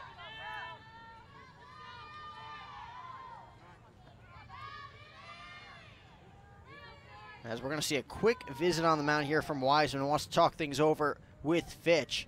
Bakersfield cannot allow another run here in this inning if they want any chance of mounting a comeback in the top half of the 7th inning. And you got such a hot bat at the plate. Lily Bishop 2 for 3 with 2 home runs in this game. She's really been seeing the ball well in this game, and they're going to intentionally walk Lily Bishop, and it makes a lot of sense. So Lily Bishop will not get the chance to make history here tonight, as she will be put on first base with Kaylee Holland set to make her first appearance at the plate here on this Friday night, as that ball briefly gets away from Wiseman. Smith thought about taking home, thought better of it. Yeah, such a short backstop here at the GCU softball stadium, so anything to the left or right-hand side off the backstop is a good opportunity for a run, but not anything straight back. So Bishop on with the intentional walk. She'll take first base. Runners on first and third with 2 outs. Lopes looking to add some tack-on runs here late in this ball game, as Kaylee Holland will dig in, hitting .262 on the season. 3 home runs, 11 runs batted in. Comes into this ball game with 7 extra base hits on the season. Base runner for GCU at first base, number 15, Christine Bellavia. Christine Bellavia pinch running at first base for Lily Bishop, adding a little bit more speed on the base paths for the Lopes. As once again, Holland looks to break things wide open for the Lopes here in inning number 6. First pitch from Fitch, right on the outside corner for a strike count 0-1. Again, the Lopes with just 2 more hits than the Roadrunners here in game 2. They've just been able to come away with the big hit when they needed it most. Bakersfield leaving a ton of runners on base. They've left 5 so far as Holland pops that one up softly in the air. Coran has it, and that'll end it here in the 6th. Let's go to the 7th. Lexi Coons tries to end this thing here on Alumni Night, looking for the sweep on this doubleheader against Bakersfield Roadrunners. Let's go to the 7th. You're watching GCU softball here on GCU TV. Performance is your profession. You excel in bringing the best out of people. Through leadership and insight, you help others fulfill their promise. You share a unique bond with your family and cherish your time together. But you strive to take the next step in your career. GCU's online degree program in performance psychology will enhance your skills in helping others succeed. Master your craft in an online PhD program that puts innovation and technology at the heart of education. And you can do it all within a tight schedule without disrupting other aspects of your life. With a PhD in performance psychology, you'll have the tools you need to elevate your performance to the next level. When human excellence meets cutting-edge technology, business advances. Find your purpose at GCU, where advanced technologies drive education. Private, Christian, affordable, nonprofit. Visit gcu.edu/online. Lexi Coons looks to finish off the Roadrunners here on the top of the 7th as the Lopes look for the sweep here against the Roadrunners on this Friday night as they look to salvage off the series tomorrow night here at GCU Softball Stadium. Coons 2 scoreless innings of work thus far, has only allowed 2 hits as she deals with the 6, 7, and 8 hitters in the Bakersfield order. As Nadia Mezcua digs in, the senior hitting .242, 1 for 2 in this game. As that pitch misses up, count 1-0. It'll be Mezcua, Petch, and Fuggs. Bakersfield looking to get on the board here.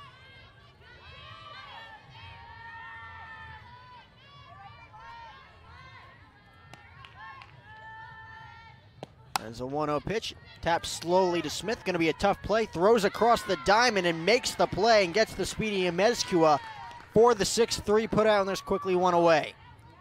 Well, right off the hands of Mezcua and a slow dribbler to Shea Smith, able to get the easy out at first. And now Coons 2 outs away from back-to-back wins here at GCU Stadium to get this tournament against Bakersfield going on the right foot. Samantha Peck, 2 for 2 in this one. A pair of singles in the 2nd and in the 5th. Looking for hit number 3 right here against Coons. First pitch on the inside corner for a called strike. Count 0-1, and Petch hitting .306 on the season. Has 3 hits so far here today. Again, Yessie Morrison in line to pick up her 8th win of the season, would advance to 8-4, which matches up perfectly with Ryan Denhart's 8-3 record as Smith puts it away for out number 2. As Petch will head back to the dugout with a pop fly on the infield. So Nikayla Fuggs will dig in as Bakersfield is now down to their final out. And it looks like we're going to see a pinch hitter for Nikayla Fuggs. We saw a pinch hitter in game number 1. It's going to be Ariana Felix, who pinch ran earlier in this ball game, the sophomore. Right-handed bat for Bakersfield, just trying to keep this game alive for the Roadrunners. Yeah, Ariana Felix coming in as a pinch runner in game 1, now getting an opportunity with the bat here as the possible final out for GCU.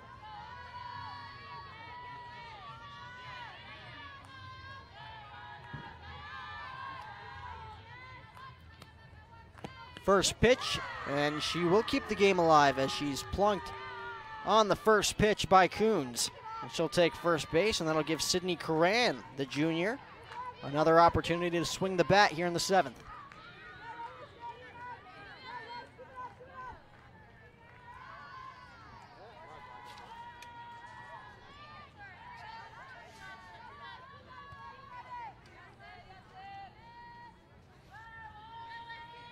And Bakersfield has left 5 runners on base in this one.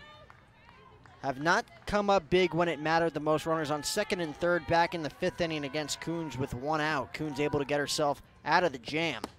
So that pitch misses up. Count 1-0. And of course that 3rd inning, Sydney Curran, leadoff double, tried to stretch it into a triple. Ends up getting gunned down at 3rd base by T-Tone's throw, cut off by Shea Smith. Threw it to her sister Sierra Smith for the putout. As that pitch is laced into left center field yet again by Coran, keeping the game alive. Runner will move from first to third. Moving to second is Coran with her second double on the night. And just like that, Bakersfield has a little bit of a rally going here in the top of the 7th. The runners on second and third now with 2 away. Lopes still looking for that elusive third out now with runners on third and second. Again, earlier in the game, throughout the entire game, and even game 1, the Lopes pitchers have been able to get out of trouble, and now Lexi Coons again pitching with runners on, trying to keep the shutout alive, but just getting that final out. As it looks like we're going to get a visit on the mound here for Lexi Coons, as it looks like Coach Buck Ziegler might be making another switch as she talks things over with the home plate umpire. Looks like we're going to see another pinch hitter at the plate here for the Roadrunners. It's going to be Michaela Lopez, the freshman, pinch hitting for Allie Miller. So Miller getting pinched hit for the second time tonight. Went 2 for 2 in her first 2 at-bats. Average at 275. Gets pulled yet again here by Buck Ziegler, as Michaela Lopez makes her first appearance here tonight. Trying to keep this game alive for Bakersfield. They don't want to leave 2 more runners on base as she takes a healthy hack at that one and fouls it straight back, count 0-1.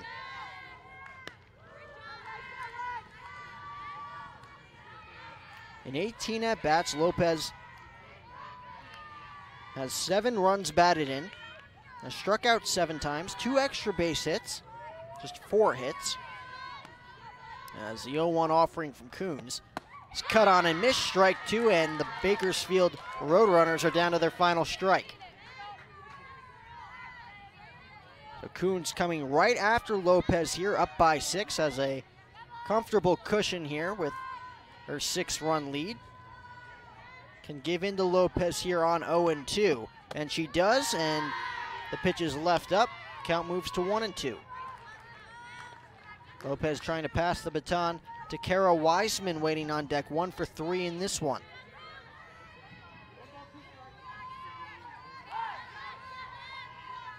So Coons steps back in the circle, gets a sign from Holland, delivers the 1-2 to Lopez, strike 3, and that'll do it. So Coons gets Lopez for the final out. Bakersfield leaves 2 more runners on base. They leave 7 runners on base total, and the Lopes pick up the doubleheader sweep here on this Friday night. Game 2 by a final score of 6-0, in large part thanks to Lily Bishop, 2 2-run home runs, and Yessie Morrison, of course, 4 shutout innings to pick up her 8th win of the season. Lily Bishop had a great game. Maddie Dowdle had a great game. Lorianne Olson had 2 hits. And, of course, like you said, Yessie Morrison getting her 8th victory, and Lexi Coons coming in, pitching very well in relief. GCU's carrying a lot of momentum into tomorrow's game. And the final score, of course, Grand Canyon 6, Bakersfield nothing. Thanks for tuning in.